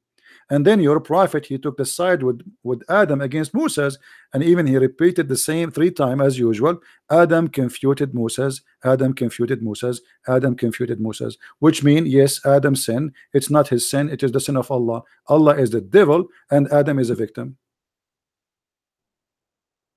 So with regards to humans, we don't have absolute free will. So we have different things. So why we will go to hell? Okay, thank you. So guys, we don't have a absolute free will. We don't even any. Here we go. 40 years before his creation. We do have free will, but okay, not hold absolute. on. So we cannot blame Adam for his sin. So we blame who? No, there's no blame. It was supposed to happen like this, and okay, and it supposed to have, so why we blame me for my sin? If I know commit adultery, if I do adultery, can Allah blame me for adultery I do, or I blame Allah?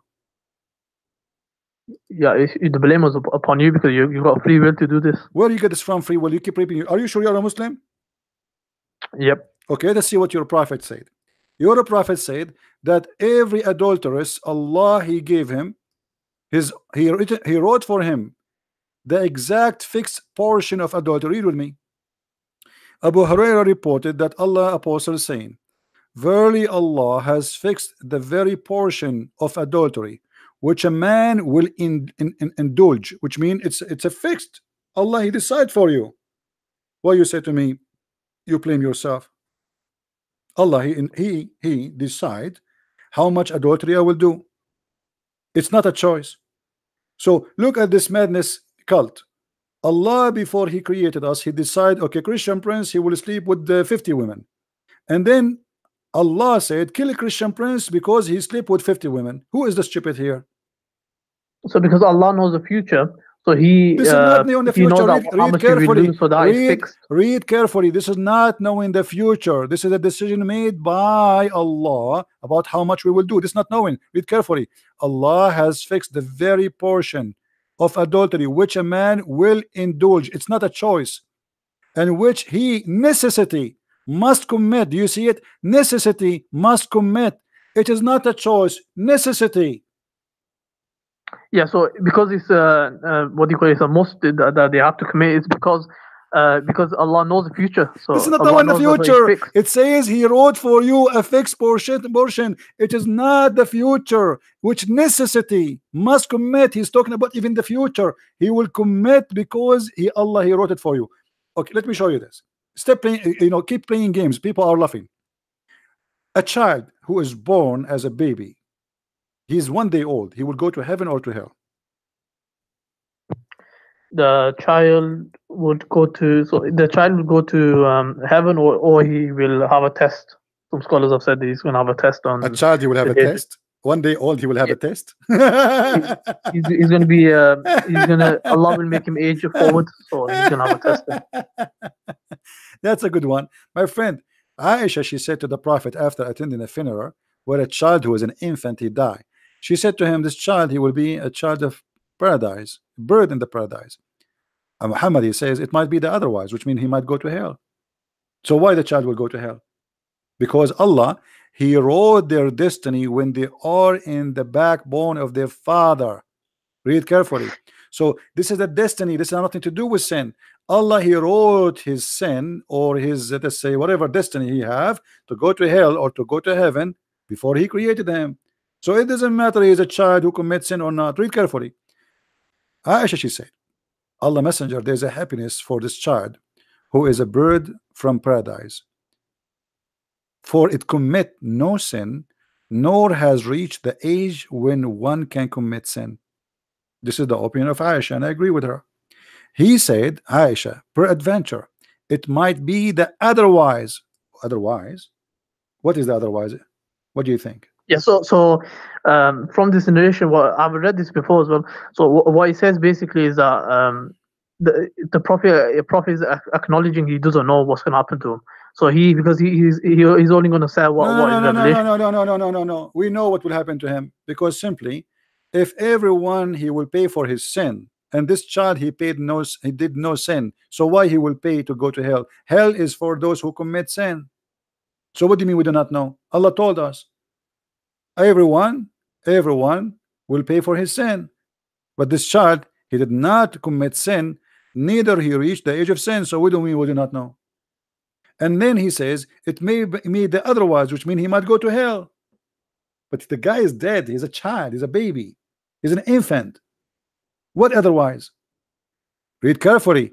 Because God created for paradise those who are fit for it while they were yet in their father backbone, and he created for hell those who to go to hell while they're in their father backbone. So you go to hell, decision is made when you are not created yet. You commit sin or not, you are a baby 1 day old or not, it doesn't matter.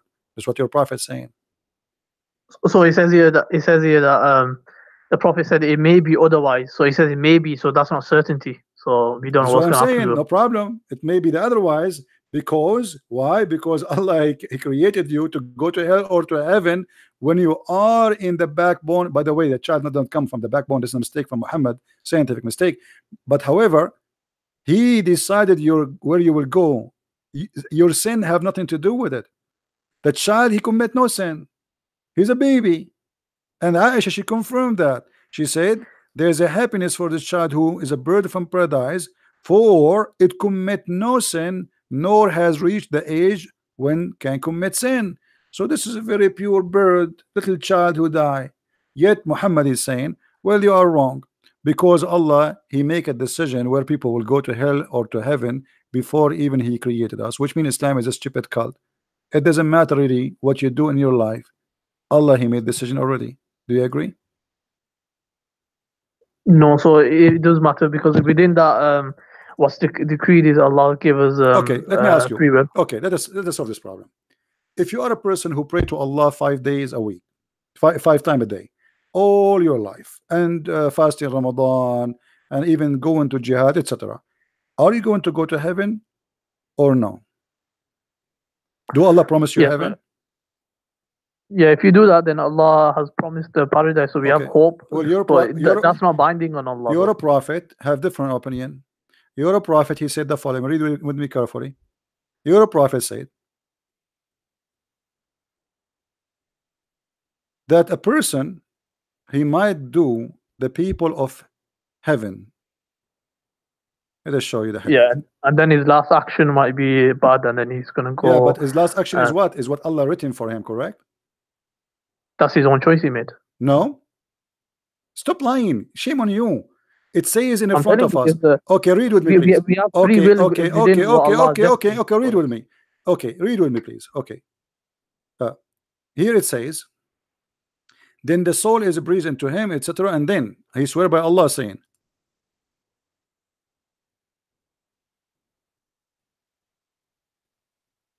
and by Allah, a person among you may do the deeds of people of fire till there is only one cubit or an arm distance between him and fire.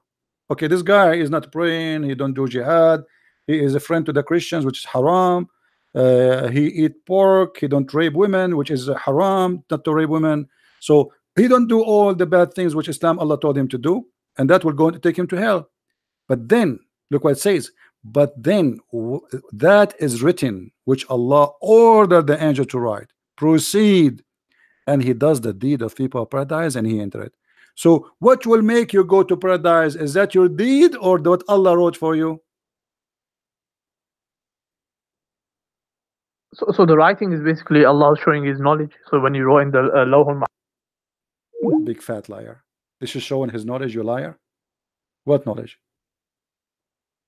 But then the writing of Allah will proceed. The guy is doing the opposite. This is his free will. The person doing his opposite, he will go to hell. He's almost there, almost in the door. Then what is written by Allah proceed. That was written by Allah, not knowledge. Allah write for you before he created you what you will do. This is not knowledge, liar. And he is showing you the opposite. A man, he will do the deeds of people of paradise till there is only one cubit or two between him and paradise, and then what is written proceed. What is written, this is the will of Allah, and he does the deeds of people of fire, and he enter it. So going to heaven or to hell, it is what by Allah written, and this is why Islam is the most stupid cult ever. So you convert to Islam, you don't convert to Islam, you say pray, you don't pray. It's a garbage, because at the end of the day, it's what Allah he wrote for you. He did not say what Allah knows, he said what Allah written for him. Stop, shame on you. Do you see how they play like a snake? I mean, look how clear the evidence. Yeah, this is Allah knowledge. This is not Allah knowledge. He's showing you two different directions. One is doing the deeds of bad, and the one is doing the deed of good. Allah at the end, what he wrote for you is going to take over. And this is one of the belief at the pillars of Islam, which is to believe in Allah destiny. This is destiny. So if you are a donkey, this is your business if you can't understand. Donkey maybe don't understand, but a human just should understand. It is not your deed will take you to heaven in Islam. It is what written by Allah. This is why a child who is born a baby, who never commit a sin, still he might go to hell, because it is what written for him. It's not about a sin he did.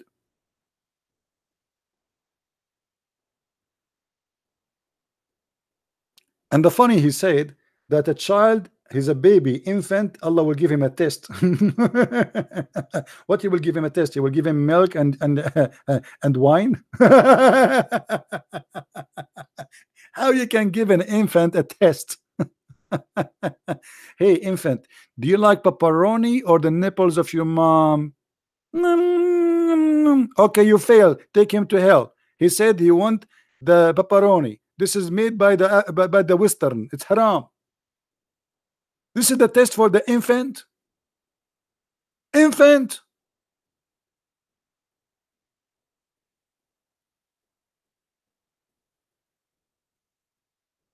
What a crazy cult.